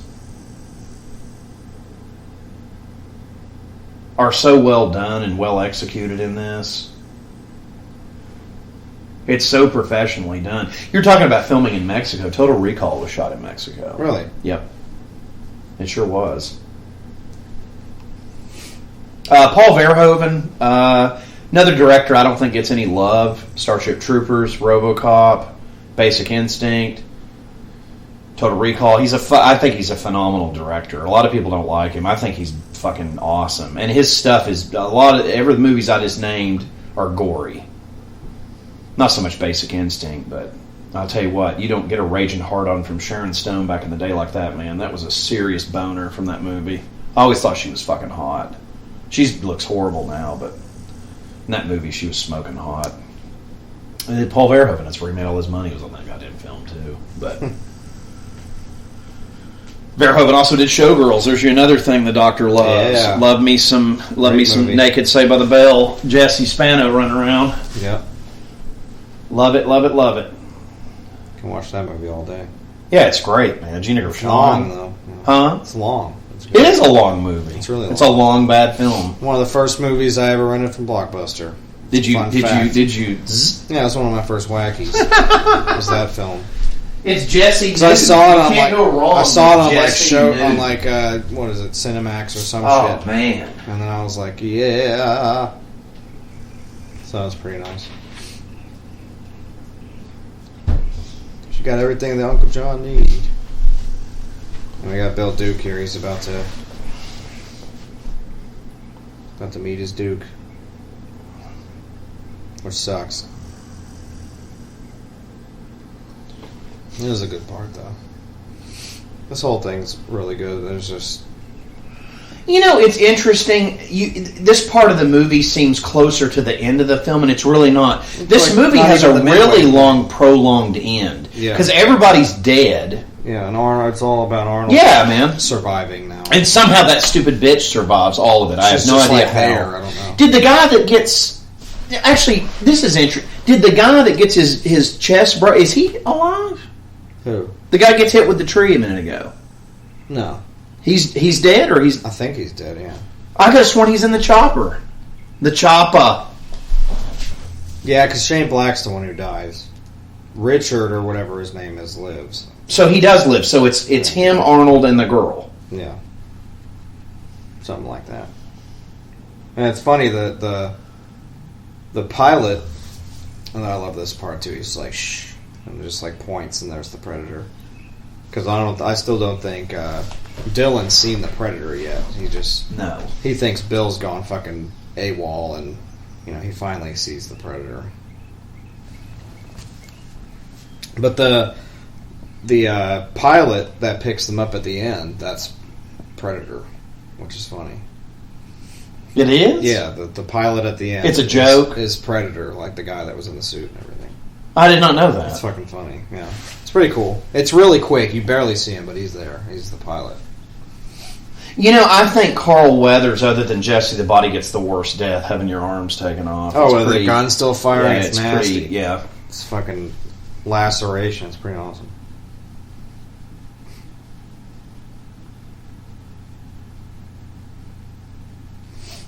But yeah, this is, they think they can take them. If I saw something like that, that'd be good. Well, I mean, you're that far in the jungle. If you don't try to take it, you're going to get taken, But I think Bill Duke gets it way less worse than he does.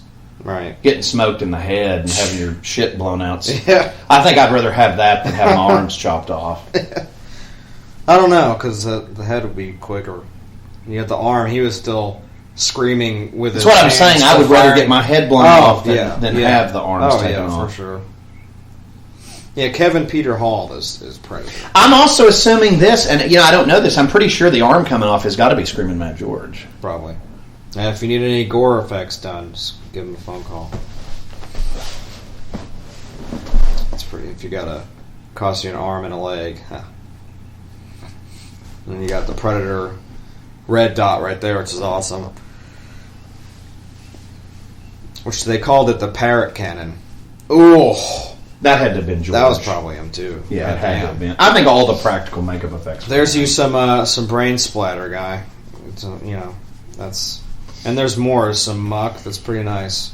So, yeah, I mean, if I don't know if whenever Alien came out, if that was considered sci-fi horror at the time, or not, or if this is where they. I mean, the first Alien started it. I'll argue that with anybody. That started that genre. Because you're on a ship being chased by a xenophobe. Now, the only thing I did like about that Predators movie, and it's one small thing. I don't know the movie well enough to where...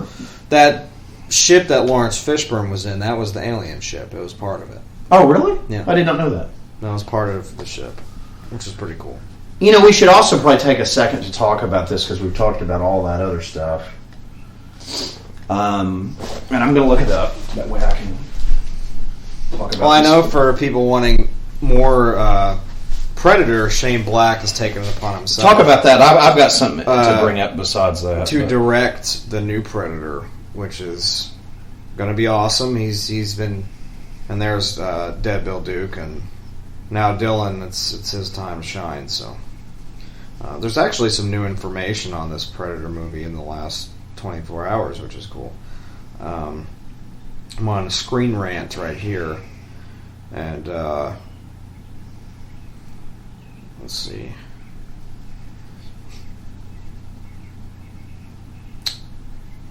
Let's see.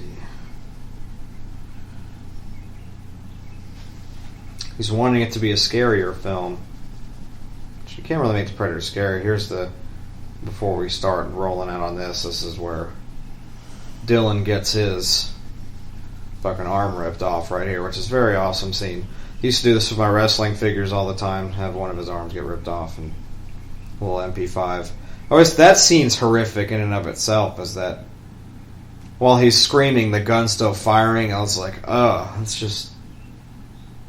Oh, it's fucking crazy. And I always like the yell in this part is pretty crazy too. I'll turn it up for you guys.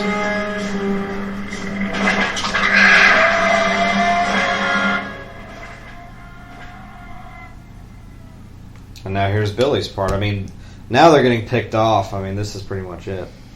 Right. God damn, there it is. And what you got? All right, everybody.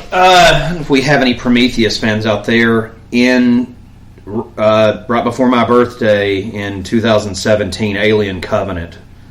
Is the new Ridley Scott. Pretty much the second Prometheus. It is. Part of the chapter, and they're bringing back... Michael Fassbender. What the fuck's her name? No, Noomi Rapace is her name. Yeah. I was trying to see... Bound in a remote planet on the far side of the galaxy, the crew of the colony ship Covenant find what they believe to be an uncharted paradise. What the crew discover, however, is a dangerous world whose sole inhabitant is the synthetic David Fassbender, survivor of the doomed Prometheus expedition. Yeah! Awesome.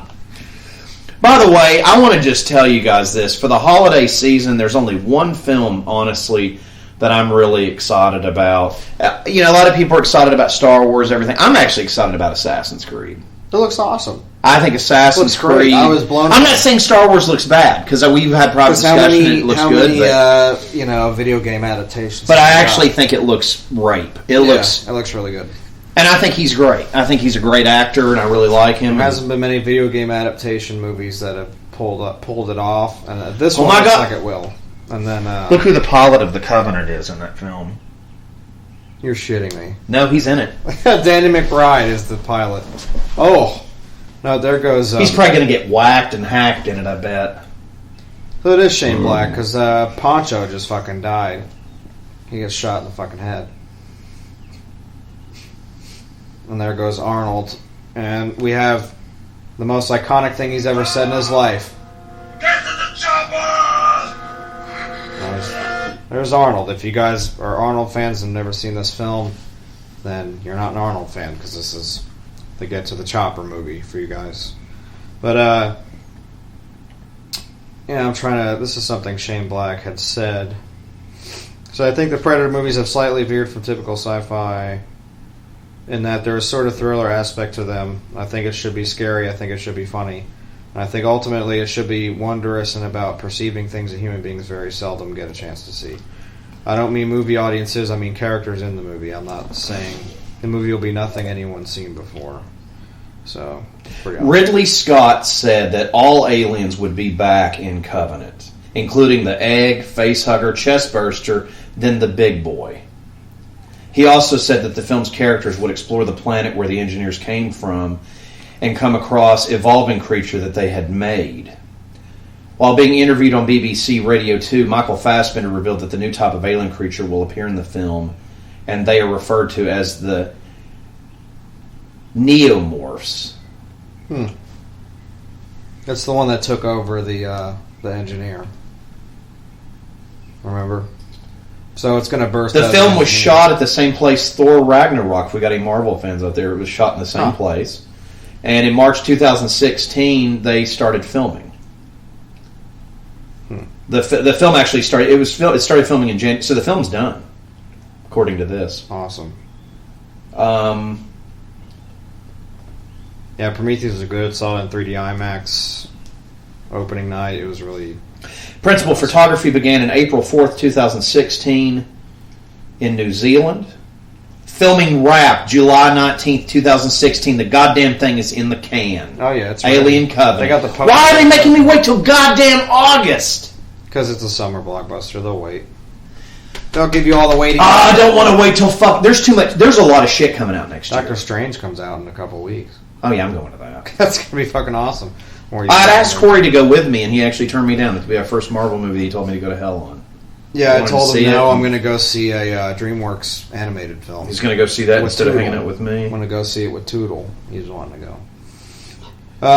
It says here, because you had asked about Predator 2 and why Arnold didn't. It said that he did not sign into ACT because of a $250,000 dispute. He was close to joining the project, but stopped due to a dispute over money issues.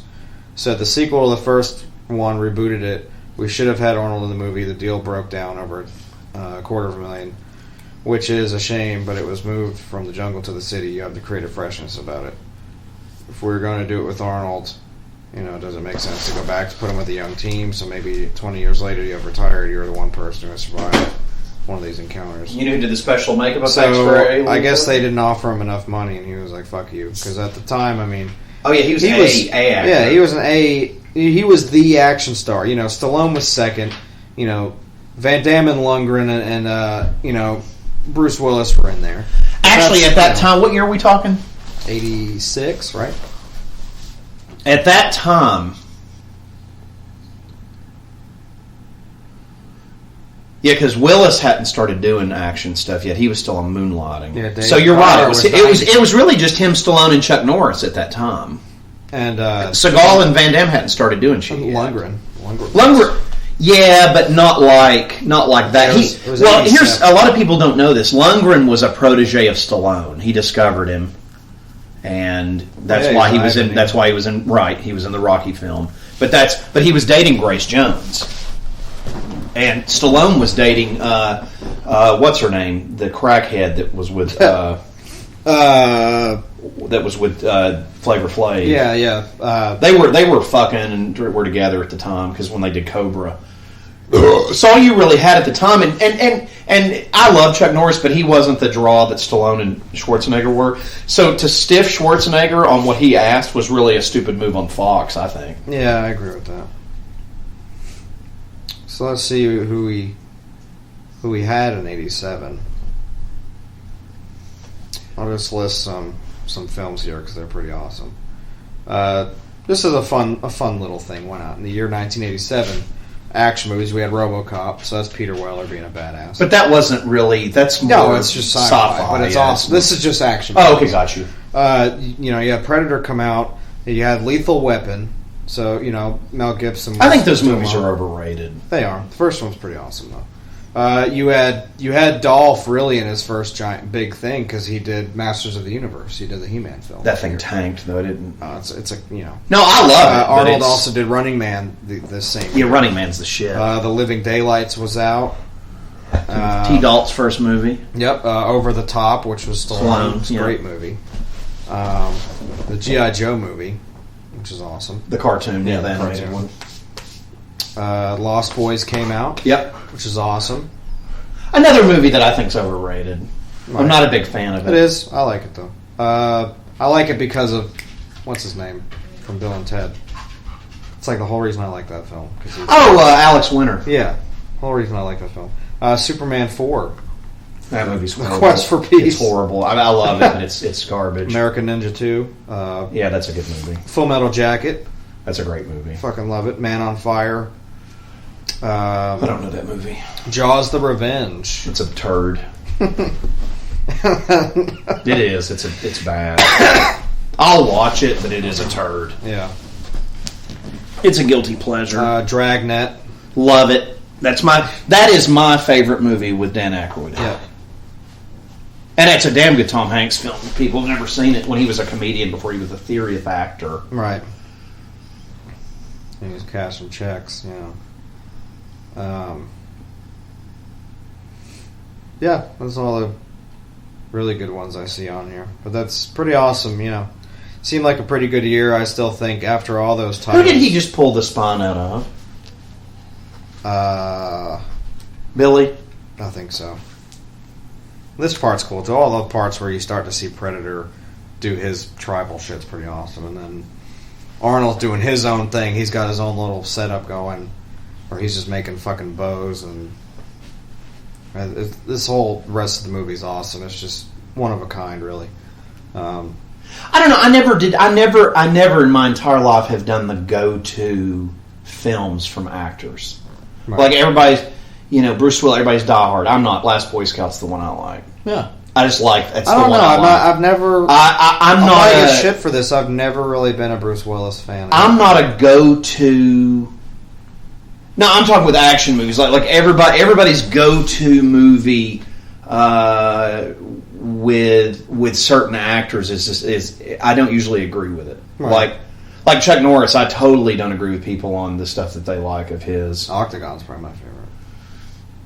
Missing in Action, the Joe Zito. That's that did Friday 4. That's my. I don't know. I never went with that path with people with that. Same thing with Van Damme. Like a lot of people don't even like him at all, but most people will say Bloodsport. I like Bloodsport, but I'll take Kickboxer any day over my Bloodsport. 2 favorites are Time Cop and Cyborg, and then if I had to go with another one, honestly, I fucking love Street Fighter. That movie's corny, but I love it. Kickboxer is my that's great. my fucking jam. Time Cop's my favorite for sure. Bloodsport's in there. And the Quest, Van Damme's different because the Quest is fucking awesome. I don't really like that. Roger Moore can't even save that for me. I don't like that one. And he wrote it and directed it, and I don't. Roger Moore did? No, Jean-Claude. Oh, I was going to say. But I just couldn't get into it. I love that. Not as much as Time Cop. Sudden Death is great, of course. Hard Target though is probably that's my jam. That's a John Woo movie too. But of course, Arnold. This is my go-to Arnold. Besides, if you put a gun to my head, or my favorite Arnold Schwarzenegger movie is Running Man. Oh, it's great. Love it. Then Total Recall. Then the Conans. Then Terminator. This is low on my list. I never really was in. This was one as a kid. This was crammed down your throat. Yeah, it's like Aliens. It's the same thing. Mm-hmm. It was crammed down my throat. I'm not saying it's bad. I was just like, eh. Do you know what I mean? It's one of those. It was lackluster to me. Like I just was like, eh. Like I don't know. I'm not one of these. Like there's a guy I know, and he collects all this Predator stuff. And I'm just like, I don't really. Right. It's not my thing. And honestly, most of the Predator collectibles aren't worth shit because it's so oversaturated. There's so much of it. Yeah. It's like alien crap. None of that stuff's worth any money. Well, they all oversaturated it.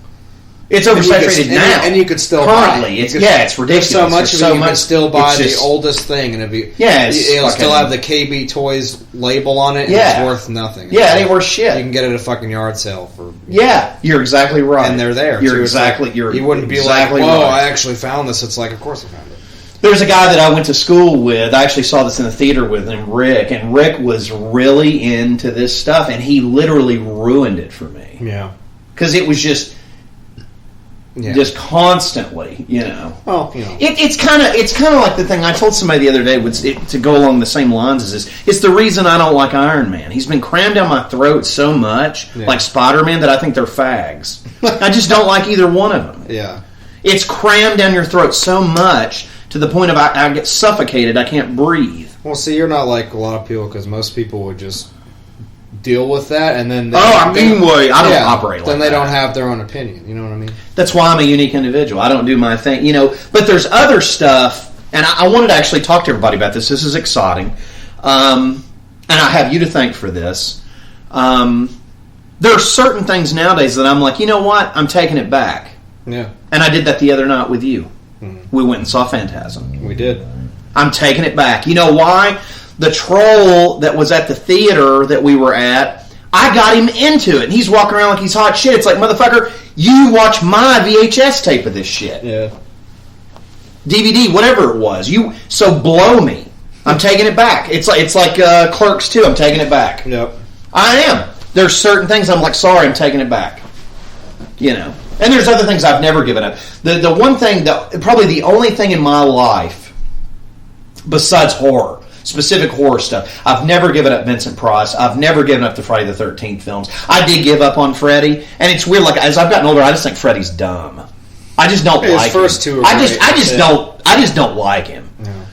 Yeah. Robert Englund's a great guy or whatever, but like, there's a lot of stuff I've never given up. I've never given up Hellraiser. I've never given up Friday the 13th. Friday the 13th is just one of Michael Myers. It's my jam. I don't care. Do whatever you want, Rob Crombie. That's my jam. That's my shit. But thanks to you, and I want to thank Mr. Gorechrist here for this because thank you. Phantasm, taking it back. It's our thing, I'm taking it back. I saw that shit as a kid. I saw it in the fucking theater. I'm taking it back. Chris Reeve Superman never gave up on that. There's tons of stuff from my childhood that I am very protective. Star Trek, whoa, look out. That shit's got a fortress around that. I've never given, and I never have, and I never will. But there are certain things that I've given up because pop culture's ruining it. Let's do some of the things. Predator, Alien, Star Wars. I can sit here all fucking day doing it. I've just gave up on it. Because it's so oversaturated and so down your fucking throat. Spider-Man, loved him as a kid, hate him now. Can't stand him. I don't even want to see anything with him on it. Like, he makes me want to vomit. I bought Civil War, a steelbook, a limited thing. I'm never opening it because I don't want to see his dumb ass in that film. He's just annoying. You know, and there's just certain things, but I loved him as a kid, but you get older. Batman never gave up on him. Oh, there's certain things I refuse to let society ruin for me. However, there's a whole other list of stuff that I've let society ruin for me. Zombie stuff, fucking Star Wars, the Predator Alien. Predator Alien did it to itself, though, really. It oversaturated its own market. I'm not talking about this film. I'm talking about just the character. It's in everything. Yeah. It's okay, enough. Kiss. I love Kiss. I don't really enjoy Kiss anymore because they oversaturated me with too much stuff. Yeah, once you get to the point where they're selling rubber duckies for your bathtub with Kiss makeup on it, come on, man. You know. And Gene doesn't need any money. He thinks he does. Dr. Pepper commercials and stuff. Yeah, I mean, it's like this isn't 71. It's like, if it oversaturates itself, and that happens with stuff, and I think it's important for people. This is, I think, very valid to our podcast. You know, I get oversaturated. Bands. I can sit here right now and name off 1,000 bands that have oversaturated themselves to the point where I can't even look or listen to them. Yeah. Not that it's stuff. It's nothing we've had on here or any of the people we've discussed or anything like that, but there are bands that I'm just like, wow. You know, this was old then. It's real old now. Yeah. You know, like I'll be at a store or something and see a CD from a band, and I'm like, why are you still putting music out? Or they have a CD out? Like, oh, of course they do. They just put one out 2 weeks ago. It's like, why are you still putting music out? Like, I mean, I just, you know, and it's... None of it, and I'm not even going to mention any of the band. It's nothing. I'm not attacking anything. It's just, it's one of those things where I'm just like, wow, why are you still putting material out? Yeah. Well, people just got to make money, and people always have their opinions and what they like. They're wanting to, cram it down people's throats. Maybe I should share the band because this is a band I've never liked. I think they're garbage. I don't think anything they did was unique. I don't think they have anything to say. And they act like they're a death metal band. Who's that? Korn. Korn? They have a brand new album out. Oh, yeah. It's. And I'm like, why are you still putting music out? Your scene is stinking, rotting, dead. Yeah, I don't... It's dead. And they're still dressed in those stupid Adidas outfits. Like, it's dead, guys. It's over. I don't know anybody who's walked up to me. Did you hear the new Korn, man? I was like, I've never heard. Why is that out? In years. Why is that out? If you're. I mean, it's as unimportant and unrelevant as a new Metallica record. I don't care. I'm tired of people going, you heard that Talker? No, I haven't listened to them in years because I saw them with Cliff Burton. Why would I listen to that garbage that they're putting out? Yeah. But why? The same thing you just said. Why is there a Korn album out? And it's not selling. There's like 1,000 copies of it just sitting on the shelf. It's like, why is this out? Yeah. Who are you trying to market this to? Some 30-year-old that's like, yeah, man, check out that new fucking Korn, new Limp Bizkit too, man. It's like, God, can I just stick a gun in my mouth? I have my Affliction hoodie on, man. And my we went and watched that new Blair Witch and listen to no Korn, man. I just don't get it. And that's nothing against the Blair Witch film, but you know what I mean? It's like who are you marketing this to? Because it's not to me. Yeah. It's not to me either. No, God, no. You're actually... Yeah, but you were a toddler when that shit was... I was like, well... 94. I was 4 years old. That's what I'm saying. It's like, I'm 30 and I work at Verizon Wireless. Let me get that new Korn, man. I just don't get it. Let me get that Fox Racing beanie with pre-ordering it from Bit Buy. God, it's fucking good, man. You see that Turtles 2? I'm going to get me a new Korn. I know, it's like, God, who are you... What you know what I weird, think it is, and that, crazy person in marketing? The newer South Park episodes make fun of this thing. People my age and a little bit older are in this... Are you considered a millennial? Yes. I like some millennial stuff. And I'm fucking ancient. No. I mean, I'm 28, but I'm ancient. Millennials start... Or am I 48? How old am I, people? The 80s. Or am I 88? You're 21, remember? Well, I'm technically immortal, but... I live off the blood of others. But anyway, but I mean, seriously. It's like, I see stuff like that. I'm like, who are you marketing this to? You know, And it could be it has nothing to do with any type of genre of music. I'll just see it and I'm like, what cousin fucker came in here and bought this, you know? I hate to be mean here a second, guys. We probably have some fans of this band in here, but I want to actually take a second because I went and listened to this piece of shit. Why is Meshuggah still putting out music? Have you listened to it? It's a piece of shit. No, I haven't. It is a huge piece of shit. It's just a piece of shit. They haven't done anything good, in my opinion, since the late 90s. I'm like, this is so horrible and boring and slow. Are they great musicians? Sure. Okay, I'm not a millennial. Because in 2000 I was 10. Well, there you're not. Yeah. But, I mean, it's horrible. I'm like, who are you marketing this turd to? I'm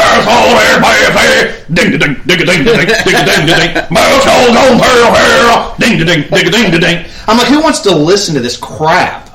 It's just crap. Are they good musicians? Sure. Crap. It's crap. Yeah.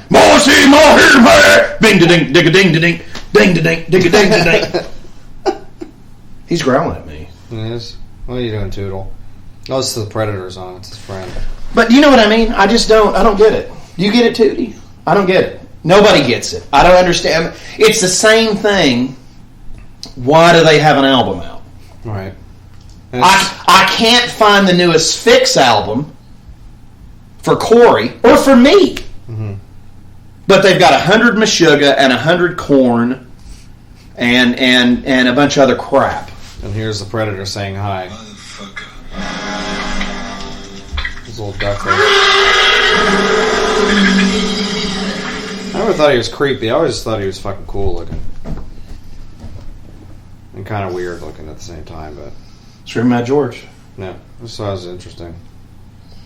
And ILM, I think that was a combo creation, but I'm pretty sure Screaming Mad did the face, because it's just hideous looking. Right. Without the mask, you know. The mask, he just looks bitchin', but... I always thought he was like Rastafarian alien. Yeah, I did too. But I mean, do you know what I mean? It's like crash landed on your planet, man. But I mean, I never understood who. You know, I can't find some quality death metal stuff that's out. The Obituary, can't find it. But they got 1 million because they got to have thousands of Korn records, man. And anybody that wants can I tell you the worst part of this too? I mean, an FYE. If you guys have an FYE, go look at this. You'll laugh. Walk in there high, drunk, whatever, sober, whatever your formula is. You want to vape in there, dude. Whatever you do. Vape gets new Korn records. But I'm just telling you, why is it in the metal section? Korn is? Yes. It's new metal. It's garbage is what it is. They were garbage in 94. It's garbage in fucking 16, baby. It's garbage. I mean, it's the same people, so yeah. I just am like... that singer is such a fucking fruit. It's like, why don't you just come out of the closet? I'm weird, my daddy molested me. I'm just like, who cares? I always hated that shit. I never understood. I'm mad because my butthole got fucked. I just don't get it. I don't get it. Oh, are you ready? Yeah, I'm ready for you to shut up. And here we are, fucking... You know, it's just a fucking... 2016 and Korn still... I know, he's like, you ready? It's fucking stupid. Here's you another one. Since I'm making fun of new metal, why is Disturbed still putting out music? Because they make a lot of money. They've actually gradually made more money every record. That's sad. It's because all these people... I just... What is that? It's horrible. It's every song. Horrible. Every song's the same. Ricki-kicki. They make a lot of money. I don't know why. It's garbage. It is just... It's a 45-minute turd. Yeah. That's a really long turd. You know, and it's funny because our old buddy Sam Dung... I always like that part. You just like... Sam Dung just did a fucking new metal episode. The Predator, he just starts like toying with him, but he's like picking at the leaves. He kind of acts like a little child. He's like, ooh, leaves. I always thought that was kind of funny. He actually made the Predator cute. But do you know what I mean? We're at an hour and 38 minutes, 32 seconds, guys, so... But your old buddy Sam Dung did a new metal episode last week. I bet he did, and he was like, the new Korn. I bet he's going to review the new Korn. Oh, it is. The new Korn. He loves turn it up. He did tell you to turn it up. He wants everybody to turn it up. He needs to fucking... Because he probably had his bottom fisted by his dad, too. Yeah. You know, I just don't care. I don't know. I hate to be... critical of an artist, but if you've been molested, I don't really want to hear about it. Yeah. I don't want to hear about it if I'm dating you. I damn sure don't want to hear about it if you've actually had it done to you. I don't care. I just don't. Is it a horrible thing that happened? Sure. Do I want to hear about it in a CD that I just spent fucking $10 on? No. It's fucking dumb. I don't know. Call me crazy. I'd rather hear about Satan and fucking people getting hacked up and other shit. I don't really want to hear about that. Yeah. You know, I just don't. You know, make fun of me for liking power metal. I'd rather hear about guys singing about mountains and waterfalls than hear about some guy's dick getting in his butt. You know, just not interested in hearing about it. I think it's awful. I'm not condoning it. But I don't want to hear about it on a record. And that whole first Korn record, they can say whatever they want. That whole record's about being molested. Speaking of molested, Arnold just pounded his giant log into the Predator. now he's dying because he got pounded so hard. Oh, here we go. What the hell are you?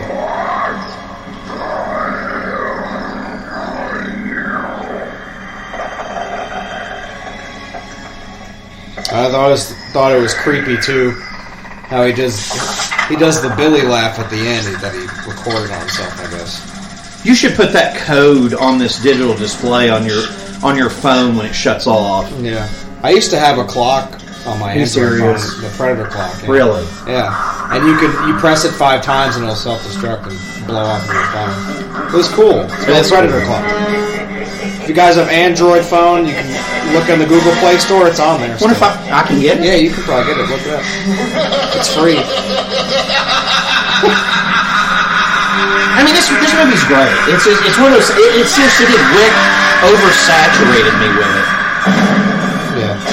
He did. It happens, you know. This. No, you don't understand. You want to spend the night? You want Predator? No, dude. I don't want to watch fucking Predator every weekend. Like it was like every weekend. I'm gonna sit here and draw some fig stuff on my, because he was a great artist. He'd sit there and draw like comic character stuff, and we have to sit and watch this goddamn movie for like the millionth time. It's like, and then there's this guy Dave I knew, same fucking thing. He's like, you want to come over? You want to watch Predator? No, I don't want to watch goddamn Predator every time I walk in your fucking house. That guy right there, that's Predator.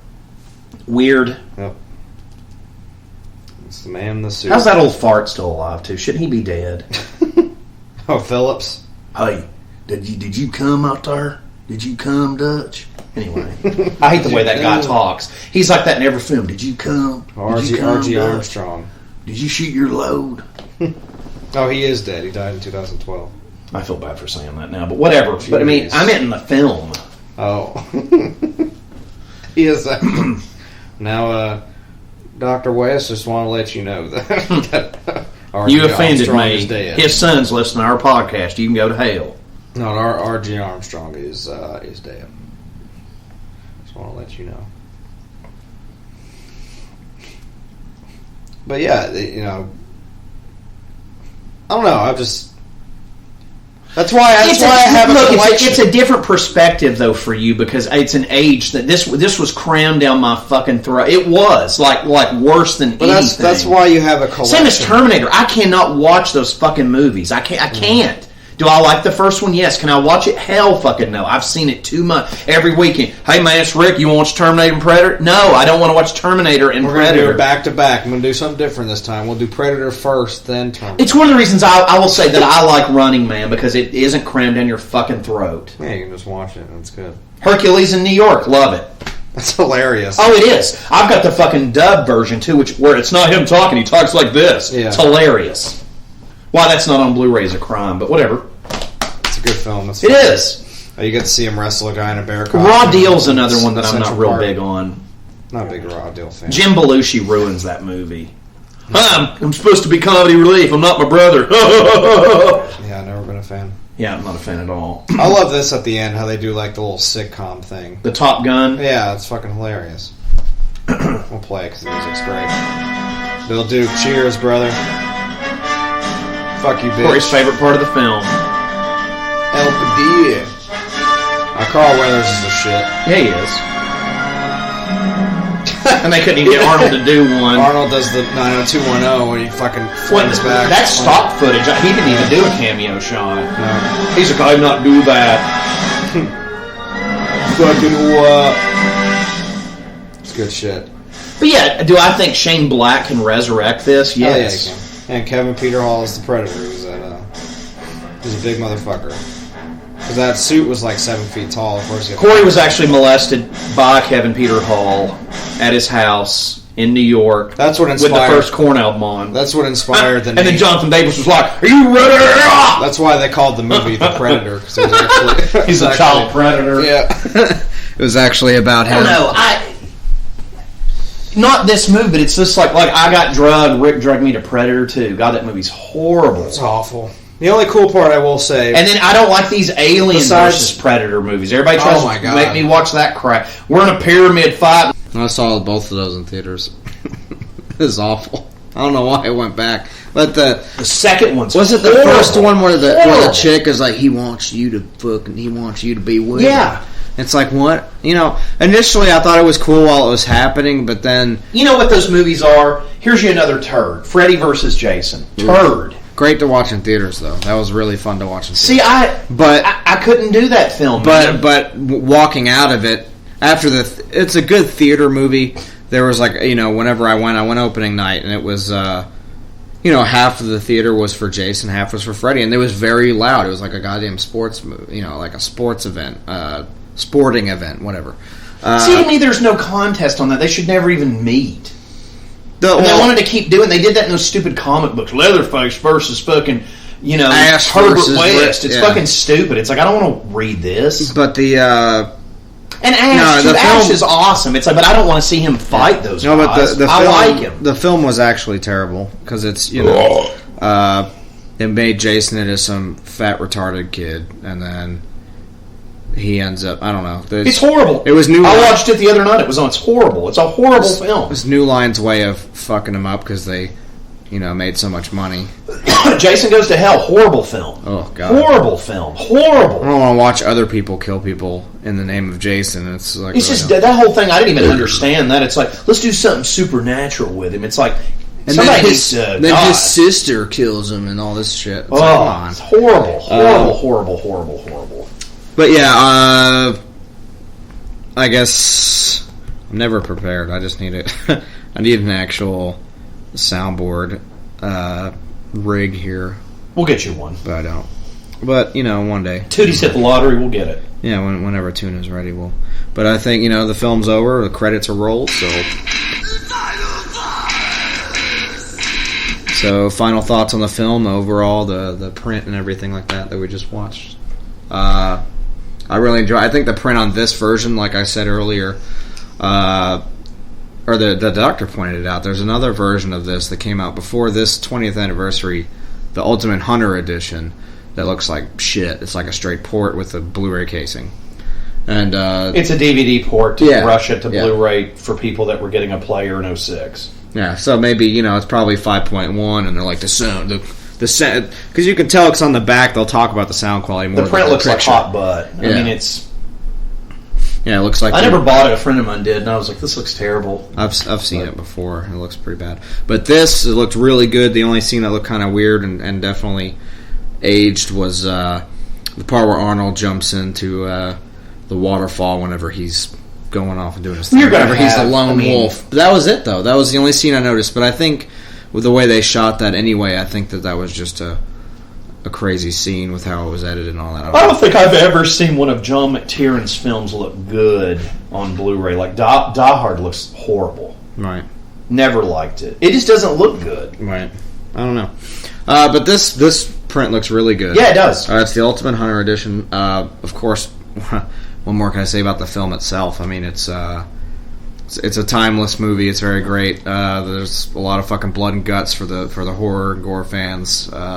Story's really well. Got to go with the doctor on that bitch living at the end takes points off this film for sure. But Hawkins living's pretty cool. But yeah, it's got a good pace to it. There's a couple of scenes where you're just kind of dead. The movie flows real good. You got the action thing at the beginning, then the hunting, and then him hunting and fighting at the end. It's pretty boom, boom, boom, but it's good.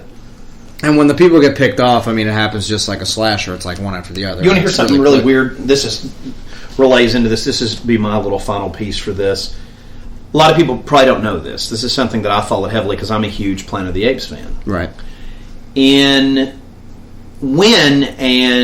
As soon as this movie made a shitload of money, and the year before Aliens had made a shitload of money, Fox approached, in the 90s, they approached Arnold about doing a Planet of the Apes remake, which became the piece of shit with Mark Wahlberg in it. God, but actually, it was supposed to be James Cameron directing, and they were going to hire K&B Effects, or excuse me, not K&B Effects, Stan Winston's crew to do the makeup in it, and they were going to do a big budget early 90s Planet of the Apes remake, which became later the 2001 piece of shit with Mark Wahlberg in it. And I always thought that would have been awesome, because he was still in his prime, you know, and it would have been fucking epic. Who directed that? It was somebody weird. Oh, it's horrible. It's Tim Burton. It is Tim Burton, isn't it? It's a piece of shit. I don't like Tim Burton. I like some of the stuff he's done, but that movie's a fucking piece of garbage. It is. But but anyway, if there's anything you can look that up, I think the script is actually floating around the internet still. But James Cameron wrote the script and was going to direct it. Huge budget from Fox, and Arnold was going to be Charlton Heston's character. Yeah.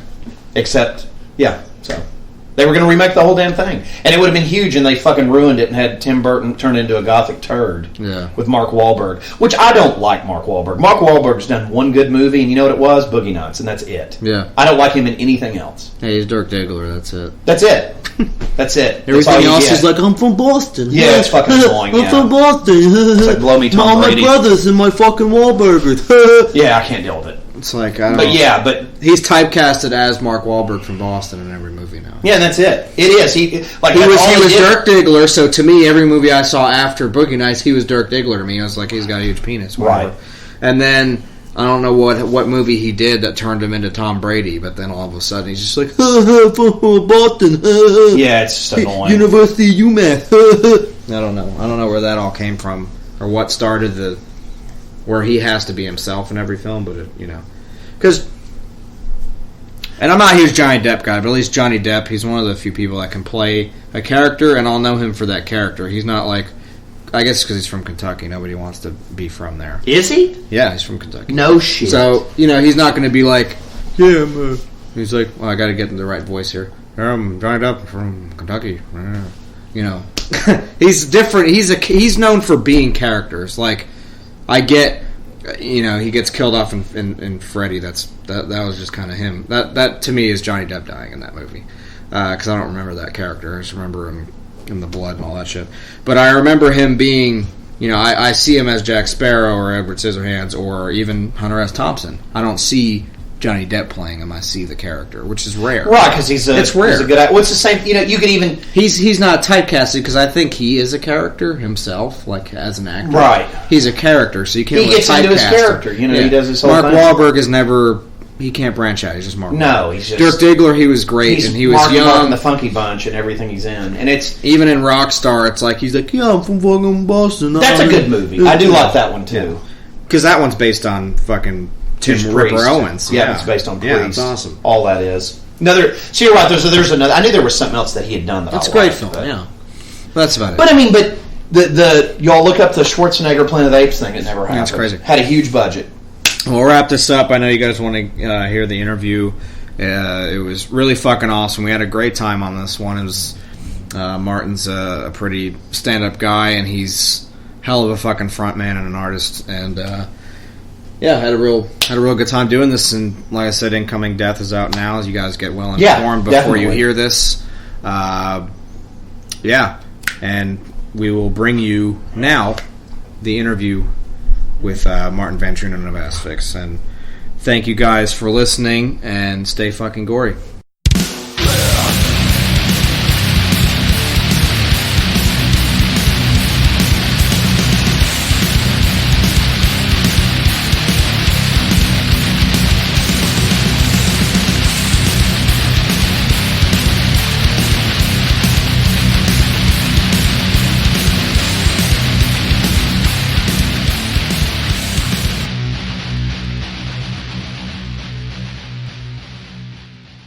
And we are here with the mighty Martin Van Drunen from Asphyx. How we doing, man? Very, very good. Thank you very much. Hope you were just doing the same as I do. Oh, yeah. Cool. So we wanted to do we'll start with a brief history of how you joined Asphyx and all that, if you don't care. Yeah, sure. Go ahead. All right.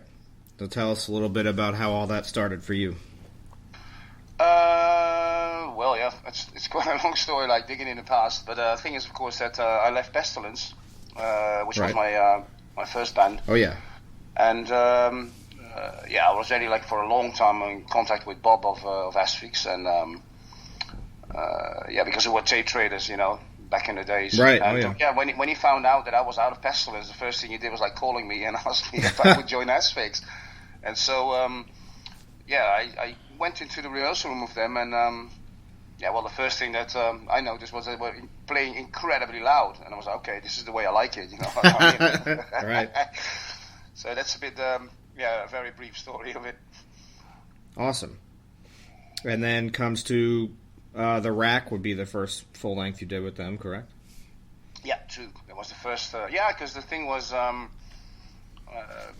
when I entered Asphyx, they just signed with Century Media, and in fact, the label, of course, was a bit pleased that I joined the band because Pestilence, already had a little bit of a name. Sure. So for them, that was, it was just like a small little bonus. And they were already working on all the songs of The Rack, so I contributed a little bit with a few songs, like writing some tunes of Vermin and the title track. And, right. So we brought it out, and I think we recorded it in 3 days, including the mix. Wow, it's impressive. Yeah. So Awesome. And what was the tour cycle like for the Rack? Did you guys do a good bit of touring for that, or? Yeah. We did. The first thing we did was we went on tour together with Entombed. Awesome. We were like old friends of ours, so we were really pleased. To be with them, and they just had Left Hand Path out, because it was all back in those days. Oh, it's killer. And then I think after that one, we went on quite an extensive one together with Benediction and Bullflower. So, oh man. It was like you had these days where like every package is now like seems like a kind of a dream to other people, but it just happened. That was great. That's and insane. I think we stayed on the road for that last tour was I think about 5 weeks all over Europe. Right. And do you do any U.S. touring for that record? No, never happened. Wow. I don't know why. I think because back then it was really tough for European bands and also especially like death metal bands to tour the US. There were a few names, but like a band like us was just too small. To do touring there. You needed to find like a bigger band and then more or less like buy yourself in. Right. And we just didn't have the finances to do that. And next time we had to find like a band that would be suitable, for us like to join them on tour, and there was not really one available. Right. So so it never happened. Wow. And then we move on to go to Last One on Earth would be your next record, right? Yeah, and that was my last one together with with Bob and Eric. Right. That was actually like because the Rack was it was written by a whole bunch of people, in fact, because they really had a shitload of lineup changes before that. So I don't know, there was really a lot of people that contributed to the Rack, but the last one was really an album that we wrote all with the three of us. Right. And I think that's why it sounds a bit different than the Rack, and it's a bit of a different album. But it really, I think that really showed like the way that Asphyx was heading and was becoming. So right. And I think like even compared to today, like Last One is kind of set the standards of what Asphyx is still like today, really. And we never toured for that album, because I think you got down that anyway. Right. Because that was just when I left them short after the recordings, and so nothing happened after that album, really. Wow. And what did you do in the time absent from Asphyx? Because it was a pretty long absence until then, until you reunited. First I found like some German friends. One was Randy, was with me in Pestilence. Right. And we formed like a smaller band called Submission. Okay. But while I was working with that band, then I got the offer to join Bullflower for 2 tours because awesome. they lost Andy Whale on drums and Carl Willits on vocals. Mm-hmm. And because I knew them, of course, very well from the touring that we did together, and so I was honored to that they asked me, and invited me to join the band. So I did. I think I stayed like about 2 years or something in Bullflower. I never recorded a record, but I did a few like really big tours with them, and it was not really a period of silence. But after that, yes, then I said, okay, I've been doing this like for quite a while now, and right. it didn't. I mean, apart from a name, but it really didn't bring me anywhere, you know. Like, I mean, it was really kind of, like future was, you know, it wasn't looking really that bright. So, you know, I decided to, you say that, like, not really college, but to go back and you know, like study a little bit for a job and started working. And that's where I, it was like a few years where I didn't do anything really in metal. Yeah, and then you did, during that time, you also formed Hail of Bullets too, right? Yeah, the thing is that was a bit of a weird one. When we finally decided to, to reunite more or less, like with Asphyx after the Partisan Festival in Germany asked us thousands of times to, you know, right. to play there, and we were like, no, it's not going to happen without Eric, you know, because he didn't want to, but he didn't want to do it, you know, at that time. And then finally we found Paul, and so you know, he turned out to be the man on the guitar, but it all came more or less like together. So I was asked for Hail of Bullets. Stefan set that more or less up. But okay, you know, I'm just looking for some old school veterans here in the Netherlands to, right. You know, to form kind of a band with an idea. Yeah, and then I met Paul there, and Paul like asked, like, okay, so what about Asphyx? I go, whoa. The funny thing about this story was, like, later on, I reminded me of him. You know, I reminded him like about what he asked, and then he said, "Oh shit, you know, actually I was a little bit drunk. You know, I was bragging a little bit." And but we just invited him to the practice room, and then he just blew us away with the guitar sound. So actually, Hail of Bullets and Asphyx, they started, you know, together again more or less, like at the same time. Right. And then you moved on to Death the Brutal Way, which is definitely my favorite Asphyx album for sure. All right, cool. And we did that,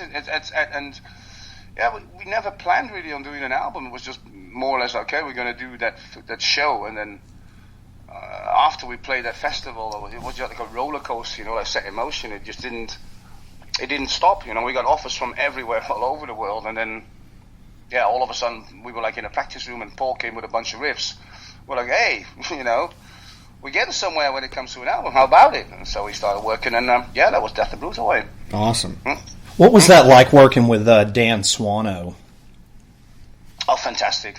Absolutely. For me, it was new too, because I wasn't, you know, I never worked, you know, that this kind of modern way, you know, where you know, I was used to be in a studio and to be actually present when the engineer started mixing. So right. For me, it was really new that to all of a sudden like receive this like WAV file on your PC, and you could actually listen it on every equipment that you had at home, you know, and then you know, start adjusting things and communicate through email with it. So that was, for me, it was all kind of new, but it was really convenient, you know, and comfortable actually to do it that way. You can just try as many things out as you want, and you just can, you know, you continue until everybody's satisfied. And Dan just for Dan it was also a pleasure, because he's a long time kind of fan of my voice, so for him it was nice to do.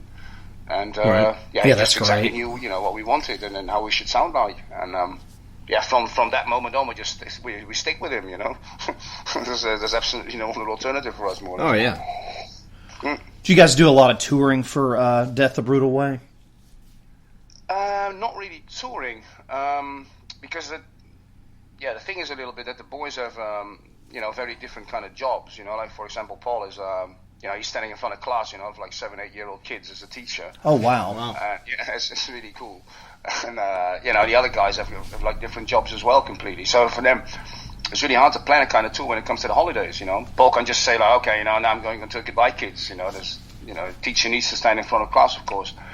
So what we do is, to fill that kind of gap up is, we do a shitload of shows in the weekends. You know, fly to places, to cities, you know, all over the world, doesn't really matter where, you know, and like last year we tried, we were able to, you know, everybody was able to plan that kind of small holiday in November or October, I think, and we did like this, what we call like a stint, you know, to South America. Sure. Like the whole continent, and then 10 dates in I think in 7 different countries, which awesome. Was it was like an exhausting experience, but it was absolutely, you know, was just fantastic.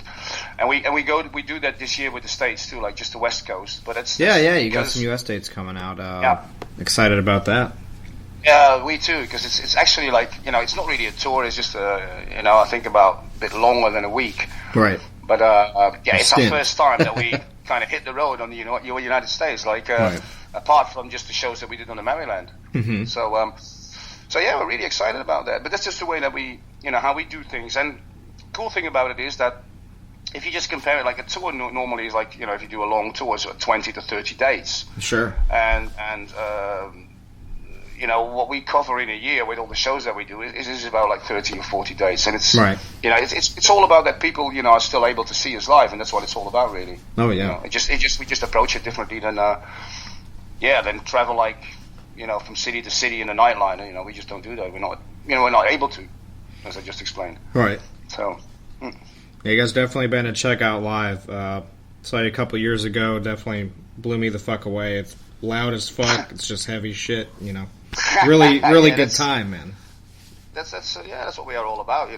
We always say like if there's no volume, then you might as well not play metal. That's how I got into that shit. Because I just love volume. It's kind of a drug. Right. Martin, before we get to Death Hammer, I wanted to kind of go back a second. I'm an old death metal fan. I wanted to just, if you don't care, can we briefly touch on Pestilence? Yes, of course. Go ahead. Did you now? How did that come about? Pestilence, just in general, just kind of a tiny little history, maybe, and then the records you were on. Okay. Cool. I have to go way back. Way back. Yeah. Sorry, derail you there. No, that's cool. Because the thing is, what happened. The really actual, not the start, but how I got to know Patrick was that I had a bunch of friends here in this town that were doing like a kind of a metal cover band. They were playing stuff like Dio and awesome. Whatever, kind of stuff like that. And then Patrick, they found him, and he was like a 15-year-old kid on the guitars, and he was just like jamming there. And of course, because they were like, the only little metal band here in the area, so when they were practicing, I just, I get a couple of beers. As a kid I was, and, just joined them and just hanging out. It's like, Right. And all of a sudden, Patrick was there the first time, and the kid just blew me away with his guitar work. And next to that, he liked the same shit that I was listening to. He was not only listening this kind of mellow hard rock heavy metal, but he was also into, back then it was, I think Slayer had Hell Awaits out, and then, Metallica, Kill 'Em All, Ride the Lightning, that kind of stuff. Nice. Right. It was really tough, tough metal back in those days. And so he could do all these leads, and he could play all the riffs, of these records. And the singer of that band, they really didn't have a name, but the guy was, lots of times he was just not present because he was drunk or something. and so the guys go like, "Hey Martin, you happen to know all the lyrics of these tracks, right?" But yeah, because when I buy albums, the first thing I do is like take the lyric sheet, and I don't know, it's just something that I wanted to do. Right. I always did. And so they said, okay, let's just play a bunch of tracks then. So I just jammed with them a little bit. That was just good fun. And they split up then, and a few years later, I just bumped into Patrick in his hometown Enschede, which is very close here on the square. Right. And I don't know how it came about really, but it was like, how the hell you doing? I go like, okay, I'm fine. How the hell you doing? And then he goes like, what's up? And I go, hey, actually I'm a singer, like not looking for a band. And he goes, well, we're a band looking for a singer. I go, what? And that's so I joined them in the rehearsal room, and that's from that's how it all started really. So they had a bunch of songs and like all kinds of demo material, and finally in the end they wrote some new stuff, and that's where I sang the Penance demo, the first one. And right. Then Roadrunner got interested, and we signed and did the Malaise Olive Karam album. Awesome. That's how everything started rolling. So we played a shitload of shows there in Germany, and it was all still pioneer work, because there was not really a lot of extreme metal around apart from sure. It was just the days when stuff like Sodom and Creator and Voivod, stuff like that came up. Oh yeah, it's awesome. It wasn't really big audiences, so it was really hard work and tough times. Right. Like you didn't get paid, and no food, and you had to buy your own beers and. Right. Yeah. So you have to buy your own beer. That sucks. Exactly. That was the worst. Right. But fortunately, it was kind of cheap in Germany. Yeah, sure. Sorry, go ahead. I apologize. No, so that's okay. It's all right. So yeah, so my layers was out, and then after that was Consuming, where I found more Great or less. record. Very the cover art for that to me will stick in my head till I'm dead. But it's just the worst cover ever. You know, we didn't even choose that one. It was not the idea. Oh, really? It was just one of the. Yeah, we had this.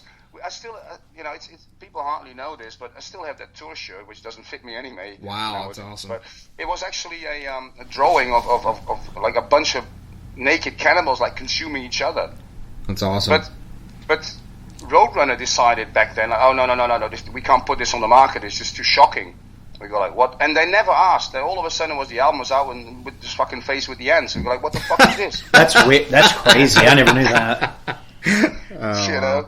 And then, of course, like 2 or 3 years later, Cannibal Corpse came out. You know, and it became huge because of the shocking covers. You go like, what the fuck? You know, this. Yeah. You really screwed things up marketing wise. And they put the Once Upon a Cross by Deicide out. You know, they covered it up, but you know. That's exactly. That's funny. Exactly. Well, we just wanted the shock, but yeah, well, they didn't let us. No, not then. Back then, I think they did that. I know they did. I know the Obituary Cause of Death album was supposed to be the cover of Sepultura Rise, I believe.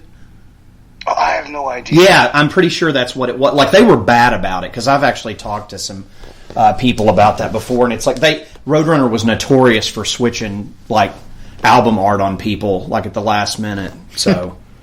Oh, well, it's good. So we're not the only ones. No, because if I'm not mistaken, I tried to look that up, but I'm pretty sure Obituary's Cause of Death was supposed to be the cover for Sepultura's Arise, so I don't know, but... I do love that Arise cover, though, either way. Well, no, I mean, they're both great covers, but it's like, it's just, I don't know. Right. Roadrunner, I guess, did their thing, but...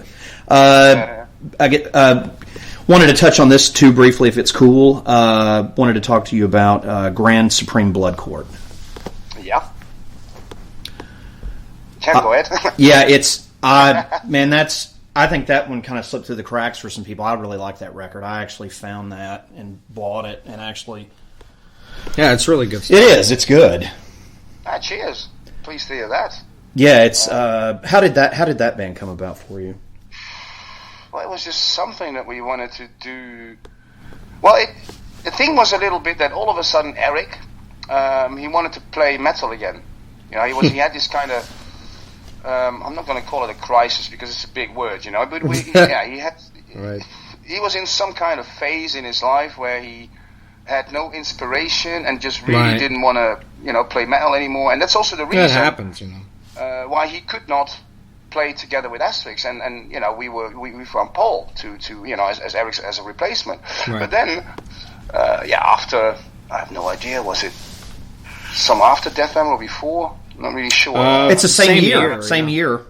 Yeah, okay, so yeah, exactly. And so, but Eric, as a good friend of me and Bob, of course, he really wanted to, you know, start doing something again, you know, just get his ideas out. Okay, well, you know, it's impossible to do that with Asphyx. We're not going to, because Paul is the one that wrote all, you know, every riff on Death the Brutal Way. It would be really respectless, you know, to Paul. Right. We would say all of a sudden, like, okay, Eric is going to join, and you know, that was just not feeling right. But still, we wanted to give him the opportunity to do something. And then, of course, Eric comes to me and said, well, Martin, there's only one singer that I want to have, and it's you.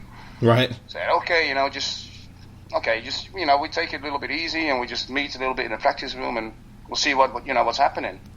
And we asked Theo, who was in the Bullets, and Alvin is actually bass player in Asphyx, but because Paul is writing all the riffs, so for Alvin it was nice to pick up his guitar again, because he's actually a guitar player, right, and put a lot of his ideas together with Eric, and they fitted nicely together, and that's how the album was started, you know, like just for the fun of it, more or less. And I said to me, I said, hey, this is cool stuff, you know, you guys okay with it if we bring it out? And sure. So that's how the thing happened. It was just a fun thing. I bought it blindly and then realized later that you were on it, and I was like, it was just one of those purchases where I was like, this cover looks cool, and I bought it. So yeah. Yeah, well, and the name, how could you not like that? You're lucky when you buy covers, right? And just go for that, you know. And it turns out that the music is as cool as the cover too. Oh yeah, definitely. And speaking of good covers, we'll go to Death Hammer, and who did the album art for that? Axel Herman. Wow, that's awesome.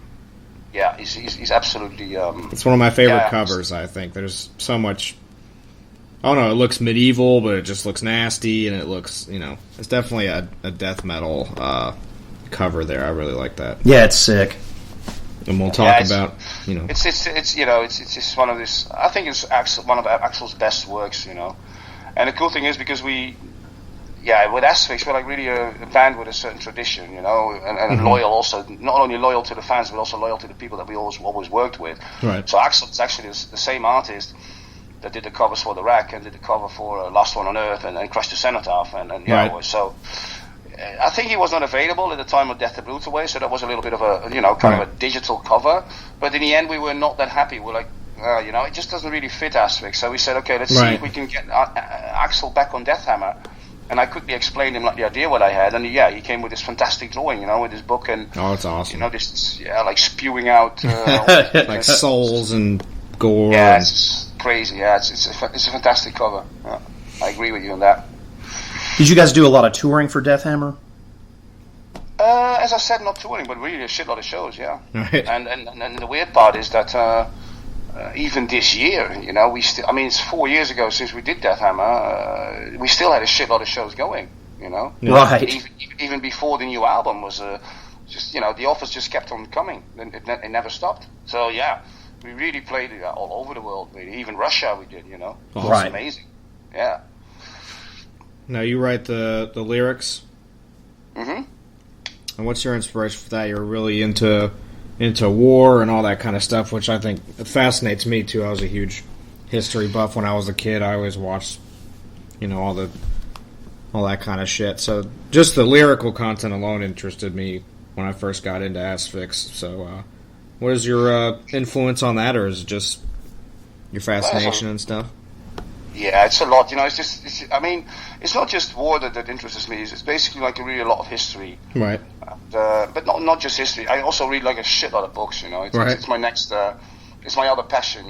Next to metal, I devour books. Read a few in a week, and by doing so, it's not that I get inspired by the title or the subject of the book, really. But it's just sometimes you have these, sub chapters or they take on an item where I go, wow, this kind of looks interesting, and then I make quickly a few notes, and after I'm going to do some research, and if it fits to a particular song, because what I try to do, I always try to visualize the music. If I hear something, right, first thing I do is okay, so how do I picture this? How do I picture this with the music that I'm hearing now? If you've got a fast song, you can't write a sad lyric, for example, right? Just or with. In this case, with the last album, with Brandenburg, the first thing I saw was this kind of twilight and these German commandos behind enemy lines. And I said to Paul, this is just going to be the Brandenburg Division, point. Right. So that's how I work. But with topics, it can be anything. Like I said, because I read a lot, because I'm very interested in a wide spectrum of things, really. I can also watch fantastic documentaries about things that just happen in the world. Sure. For example, right now we've got a guy, I think it's called, the series is called The Other America, and it's just a Dutch guy who's visiting all these cities in the United States, and he's just talking to really normal Americans, like hard workers and people, that have small bars or, stuff like that, and it's just really, really interesting because these are things you never get to see. Right. You always see the movies and Hollywood and all that, but this is just really... America, the way it is, the daily life. Right. It's just an example of kind of things that I'm, really can watch, and they're really, it's just really fascinating. That's awesome. One of my favorite lyrics is from Reign of the Brute on Deathhammer, and it says, 8-foot-high tall termites feast on human meat, rape the remnants of mankind, bearers of their seed. Yeah. it's just, love that shit. It's a kind of fantasy. I also sometimes I like, because a lot of reading sometimes just, it's get a bit tiring, and then I go back to comics. Oh yeah. And, this is not the thing that I have directly from a comic, but it was an idea, Mm-hmm. But, I think it was I saw somewhere some kind of, I think it was from a very old X-Men when they faced a this disgusting race, the Brood, I think. Yeah, the Brood. And they put this egg like in Wolverine, and then he's the only one I think like surviving. It's awesome. Or actually, like, you know, his body, because he cures himself, like, so his body kills the egg, but all the others still have the eggs in them. So, it's nasty. I think for me, like, it's one of the best stories ever, written for X-Men. It's really old, in fact. I tell people all the time X-Men death metal, and they don't believe me. Well, now there's proof. Fuck, I mean, yeah, certain comics are really, like, bloody well done. Oh, yeah. And then, certain ones are really cool, too, like, really for adults, I mean, I've got a Batman versus Predator or something, and the blood is just dripping from the pages. I go, like, you just can't keep this to kids. Right. It's just crazy.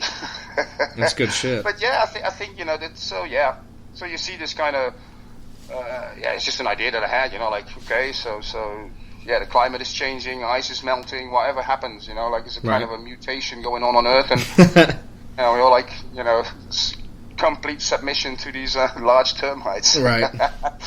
Yeah, it's typical brutal. death metal lyric. Oh yeah. So brings us to 2016 Incoming Death. Tell us about that. Oof. Where to start with that one? Well, of course, the first thing that's very important for this album is that Bob left like two and a half years ago, I think. Right. And for us, it was a shock, really. But he said, guys, I'm too busy. I don't see my kids anymore, and I really want to spend time with my family. Why the hell do I have kids for? If I'm constantly away with the band and only at work. Right. So we go, okay, we totally, respect that decision. I mean, family comes first, no matter what, Sure. But for us, then after, we said, like, yeah, well, it's over then. Without Bob, I mean, he's the founding member, so right. There's no point in continuing. But then he said, like, guys, I don't want to be the one to, that pulls out the plug. I really want you to continue. I mean, we've got a shitload of fans. Death Hammer is doing marvelously, and I just want you to continue. But yeah, I just have no idea who to replace. Who can replace me? And me and Alwyn were, I think, driving back from some show or driving to a show. I don't know, together in a car. Mm-hmm. And all of a sudden, Alwyn said to me, like, "What about Husky?" And I was like, "What?" So I was quiet like for 10 minutes, and then all of a sudden I thought to myself, fuck, if there's one person in the world, it's him, But the thing was, he was also drumming in Disaster, and so I said to Alwyn, like, yeah, he's a Disaster, and we're really good friends with him, that's why we know him anyway, and we really don't want to rob them, of their drummer, it's just completely disrespectful. Sure. But then Alwyn said, no, I think that they're going to take it a little bit easy, because their guitar player just became a dad, and I think they only want to do maybe 4 or 5 shows a year. Oh, wow. I said, really? I said, okay, then, maybe we can approach him then. And so, we asked him, and, of course, he discussed it also too with his band fellas, and they said, well, go for it, man. I mean, you're an Asphyx fan since since the very beginning. Sure. So for him, it was like a dream come true. And, so he had to practice a lot, and because we have, very... we change our set list like almost every show. We don't want to have this kind of static set list. We really want to, every show is like different on itself. So we have wide choice of songs that we play. So we had to learn about, I don't know, let's just say 30 songs, I think. Wow. Damn. But of course he knew them, as an asset. Right. So but yeah, he's a German. He lives far away from us, so it was really tough to book a rehearsal room and plan all that stuff. And finally he got it in, and then all of a sudden, like, I think it was the first riff for the Incoming Death was the one on War Droid. We're just jamming, and all of a sudden Paul came with that. I said, okay, do we have a certain start here for maybe a new album? Oh, yeah, well, So they started jamming, and all of a sudden, a few things came here and there. And then we were approached by Decibel magazine to do that Flexi series. Yeah, I got that. You did the Deathable song or whatever. Yeah. I thought that was funny. It's just a fun thing, It was like kind of a sidestep, because a lot of people were gobbing on us like, rip R.I.P. Asphyx. I mean, like, fuck, you don't understand what it's all about. I mean, Lemmy just died, and we always have been like really. Motorhead has been an influence on us as well. So I always call you guys. You're the Motorhead of death metal. Double bass kind of song, like like Burner, or just for the fun of it. And I just wrote these funny lyrics in the studio, and that was it. But of course, we had to book a studio to record the Death thing. And during those recordings, I don't know what happened, and then we finished like 7 songs there. So that's where Century Media all of a sudden was like, okay, I think we may plan something here. And from there on, it all went like really fast. And that's why Incoming Death came about. It's awesome. That was the recording process. Did it feel more at home for you guys? It had been a little while since Death Hammer. Was it nice to get new stuff out there? And oh yeah, definitely. Especially because certain songs are, well, I'm not going to say different. I mean, it's still like it's still very, very. Oh yeah, we'll never give up the style. But the thing is, I mean, after Death Hammer, we thought, no idea if we can ever top this one. Right. But the thing is, I mean, we had Death Hammer is more or less like an album where you have either fast songs or slow songs. And with this one, Incoming Death, it was completely unplanned, really. It just came out spontaneously with everything, like everything is with us. But yeah, then we noticed, like, wow, there's really a lot of variety on this album when it comes to, tempos and paces and all that stuff in the songs. So, I mean, personally, I'm really chuffed about the album, that it's just so, every track is like completely different from the other one or the previous one, so it was just really a pleasure. And also to see, Husky and Paul like jamming together, when they're doing the drum tracks, it was just absolutely fantastic. And then also because Husky was he's not only like a fine replacement for Bob, just as a person, as a metalhead and a brother, but also he thinks exactly musically the same, right, like when he comes with a riff, he's just like, okay, how about this, and we go like, well, that's just exactly as what Bob would do, on this. It's just amazing, Right. So yeah, that whole process was, was really, really nice, really. I think the album flows really well. It's very fast, very aggressive. It's also, the doomy parts are very, very tasteful, I think. I really enjoyed it. I honestly, it was kind of under the radar, and then it was just like, boom, Asphyx has got a new record coming out. I was like, really? And then I was very surprised, and then, once I heard it, I was just, I mean, it's definitely a return to form. It's just a great fucking record. I dig it a lot. Thanks a lot. Yeah, it's a pleasure to hear. Oh, really. I mean, great. And then for us, it's cool because first, of course, we heard like a lot of reactions, of course, like from press, and and that was just overwhelming, really, especially because this month, it was really full of shit, really a lot of releases. Right. So it was kind of rough. We didn't expect it to get such overwhelming reviews as it did now. But for us, the weight was more or less okay. What the fans will say. That's again, that's the most important. And we did two special shows last weekend.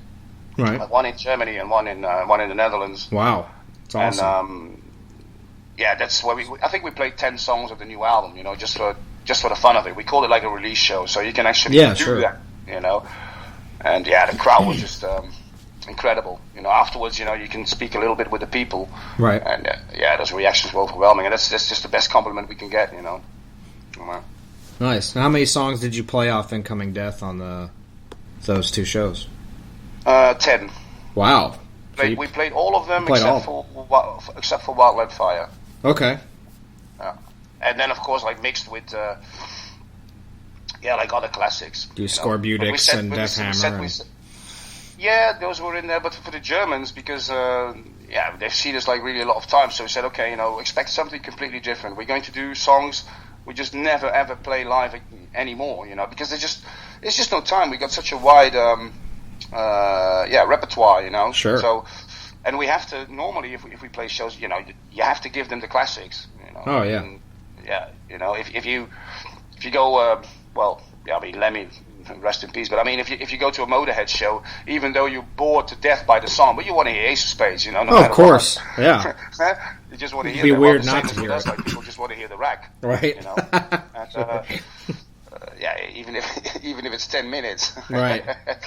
But this time we just played almost all the songs of Incoming Death, and like other songs. I mean, I think it's the first time after the release show of Death Hammer we played as the Magma Mammoth Rises. We never played it live. Awesome.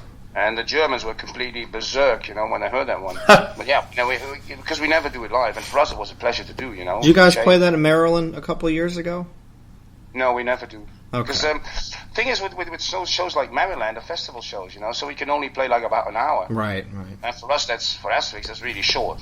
So you just gotta get the classics out, and then, Yeah, more or less, and you have to make like this kind of okay. So what's the best, mix, between like new material and old material. Right.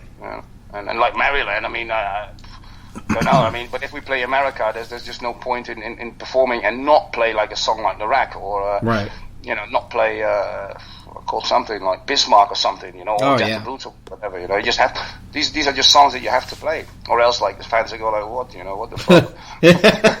You're like, we never see you. What are you doing? Yeah. But yeah, like last weekend was really special. We did, like I said, we did Magma Mammoth. I think we did Crusher from last one. We did Serenade Left from last one. Wow. I never do these kind of things, But it was amazing. Yeah, it was just crazy. It was really nice to do that for a change, Sure. It was almost like sometimes it felt like I was with like a complete different band. Right. You planning on? You guys going to do a lot of touring for the new record? Oh yeah. A lot of shows already confirmed, like for next year. Wow. Do you want to talk a little bit about that for everybody? Yeah, sure. First of all, is that in April we, as I said before, like we're going to do this West Coast stint in the United States. I think from and one show in Vancouver, Canada. So we go like I think we start at San Diego. We go like all up north, getting colder by every day that we sure. play.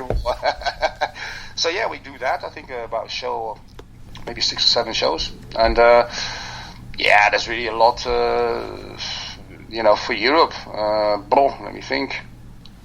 Yeah, there's like a few shows that we do. I think we do Berlin in January. We do Spain. We go to Sweden. We go. I don't know. It's just like all over. Like all over Europe again. I think Italy is already planned as well. So yeah. And as much as we can, and as much as we can cover. So, yeah. So it's going to be a very exciting year. Also to promote that new album, live. Oh yeah. Which is for us like it's going to be, just exciting. I just hope I can make like a decent set list for this because it gets harder by the year by every album you have out because of course you have to. You have to put like new songs into the set, and right. There will some old ones that have to be let out. So boo. It's going to be pretty rough. Now those is the West Coast tour that's coming around? Are you already having a pretty good fan reception for that? Are people anticipating you guys coming? Yeah, definitely. Everybody just is really really happy that we come over. Like I said, it's the first time that we're like more or less like touring a little bit the US. Until now it was only the Maryland. Right. And then the fun part is that really a lot of people are like mad, they go like, fucking hell, why only the West Coast come to the bloody East Coast, you fuckers, Yeah, well. And then, we give like replies, no, because it's way more sunny over there. Right. They got cold. The burritos and the Tecate beers, Yeah, but awesome. Maybe another time we can say, okay, for now we do the West Coast, and maybe another time if we find we can set it up, do the East Coast as well. The fans there deserve to see us too. That's where we are. Yeah, we want to see you. That's where we're at. Well, why not make it a nice little holiday? You just fly over to California and you. Oh, I've been thinking about it. Sun and find some beautiful broads there, and you visit a few nice Asphyx shows. Damn right. Yeah, it's a fun time. Yeah. So this doesn't start. You guys touring? When does the tour start in the U.S. for you guys? Somewhere in April. Not to April, yeah. Okay. Yeah. Somewhere in April.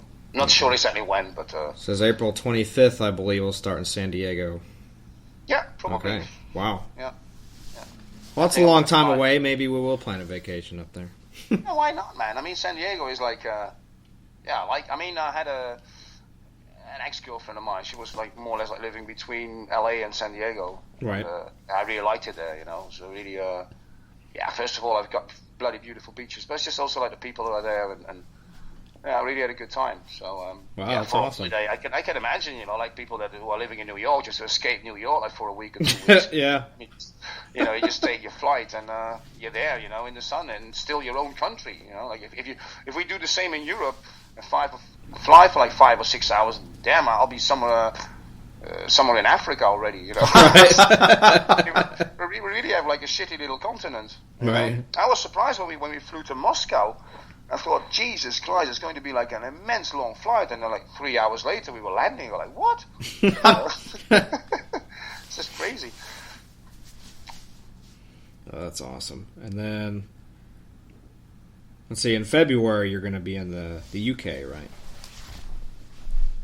Yeah, we have a few. Yeah, I've completely forgot about that. We do London and Dublin, Ireland, and stuff. Yeah. Dublin, and I think there's also an offer from Glasgow. I'm really excited about that because Right. I never played Scotland. Really? No, I never did. So yeah, I'm really excited about that. And from what I've heard, those fans are pretty nuts over there, or at least in the UK in general. I've heard some. I did play a few shows in Ireland, and that was just absolutely fantastic. Irish, just really nice and crazy people, and Right. even though they get bloody drunk, they can drink like berserkers, but they still stay. They don't get aggressive or annoying or obnoxious or something. Sure. They just like really. They can just pound it down. Yeah. So I think it's with British basically all the time. They're really fantastic people. They're great fans, and they go crazy. It's just I really like to be there. I really look forward to that. Really. It's awesome. Well, Martin, thank you so much, and hopefully we'll have you on here again. We've had a great time. It's been a pleasure. You can pick up Incoming Death right now. It's on Century Media Records. Martin, thank you so much, man. Thank you very much. Cheers. Absolute pleasure to talk to you. It was really a nice one. I enjoyed it every minute of it. Maybe we'll see Thank in you. California. Maybe we'll run into you. Yeah, sure. Just you've got contact with Century Media. Just let us know. Or you just tap me on the shoulder if you see me on the street somewhere, like enjoying the sun and a beer. Like, Sure. Hey, with these guys from FANTASM Podcast. And then I'm like, okay, we can have a cold one there. Yeah. Well, hell yeah. All right. All right. Well, thank you so much, man. Cheers. And you too. And you have a good one, you guys. Hey, Thank you too. so much. Take care. All right. Take care. Bye.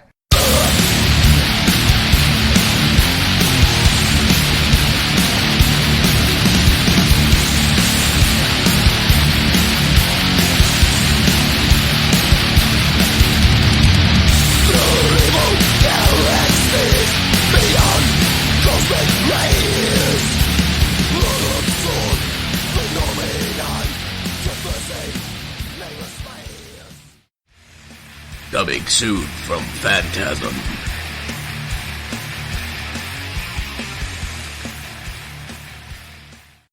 They wanted to see something different, but something different saw them first. The hills have eyes. Mister, don't take your family back in that area. The silver has been gone for 40 years now. There's nothing back in there but animals. A lot. The old creep told you not to get off the road. What began as a vacation ended as a nightmare. Be hell to pay now. What was that?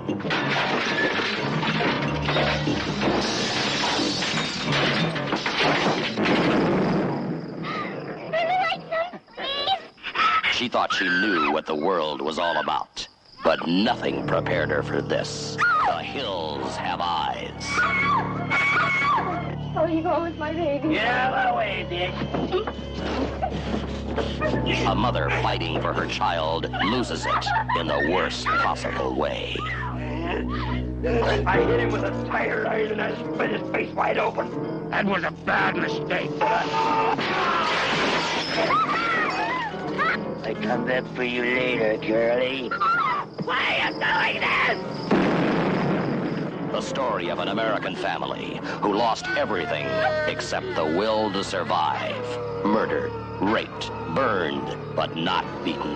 The hills have eyes. The story of one family's refusal to die. I'm gonna get those animals.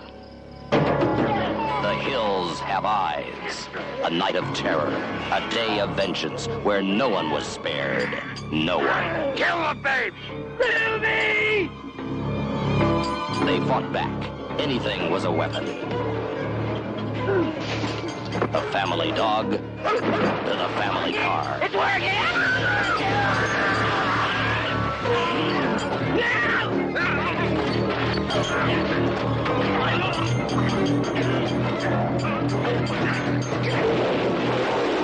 The hills have eyes.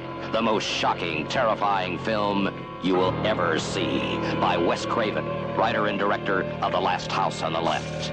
The hills have eyes. The lucky ones died first.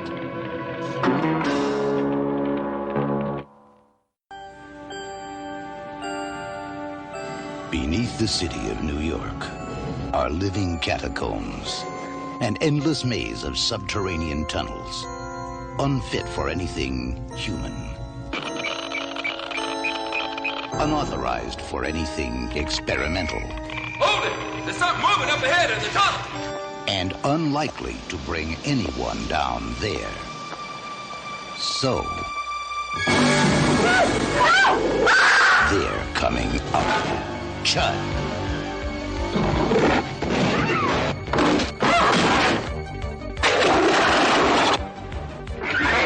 Chud, check your basement and your bathroom.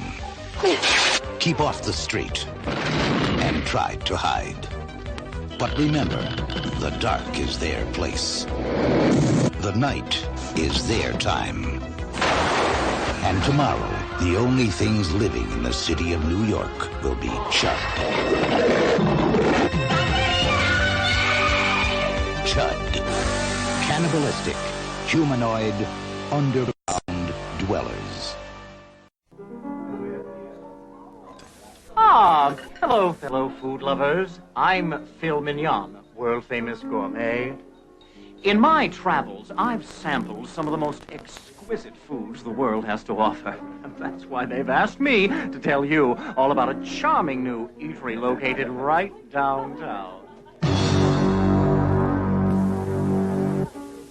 As, you can see, the atmosphere is lovely.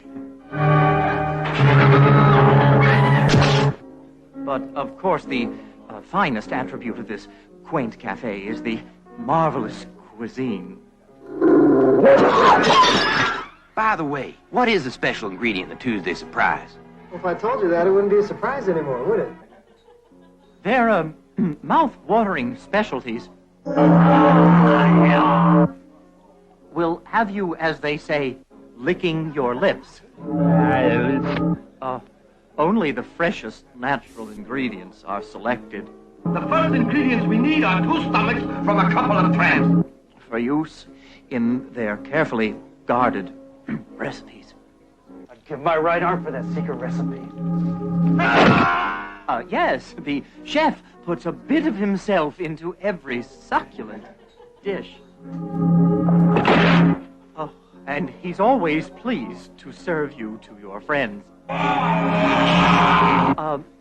Shouldn't that be serve you and your friends? No. Your gracious hostess will direct you to your table, where you will dine as if there's no tomorrow.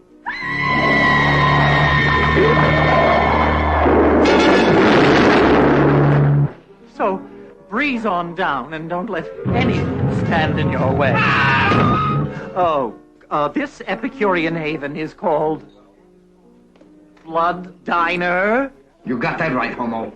So, this is Phil Mignon, saying bon appetit. Oh, Mommy. The Blood Diner. First they greet you, then they eat you. No one under 17 admitted. Arnold Schwarzenegger. Knock, knock. Versus the Predator. Predator, rated R. The Battle of the Century starts Friday, June 12th. 100,000 years ago, it came to our galaxy. trapped in the wasteland of Antarctica. It could not escape. Now it is free to become one of us. John Carpenter's The Thing, rated R. 100,000 years ago, it came to our galaxy. Trapped in the wasteland of Antarctica, it could not escape. Now it is free to become one of us. John Carpenter's The Thing, rated R.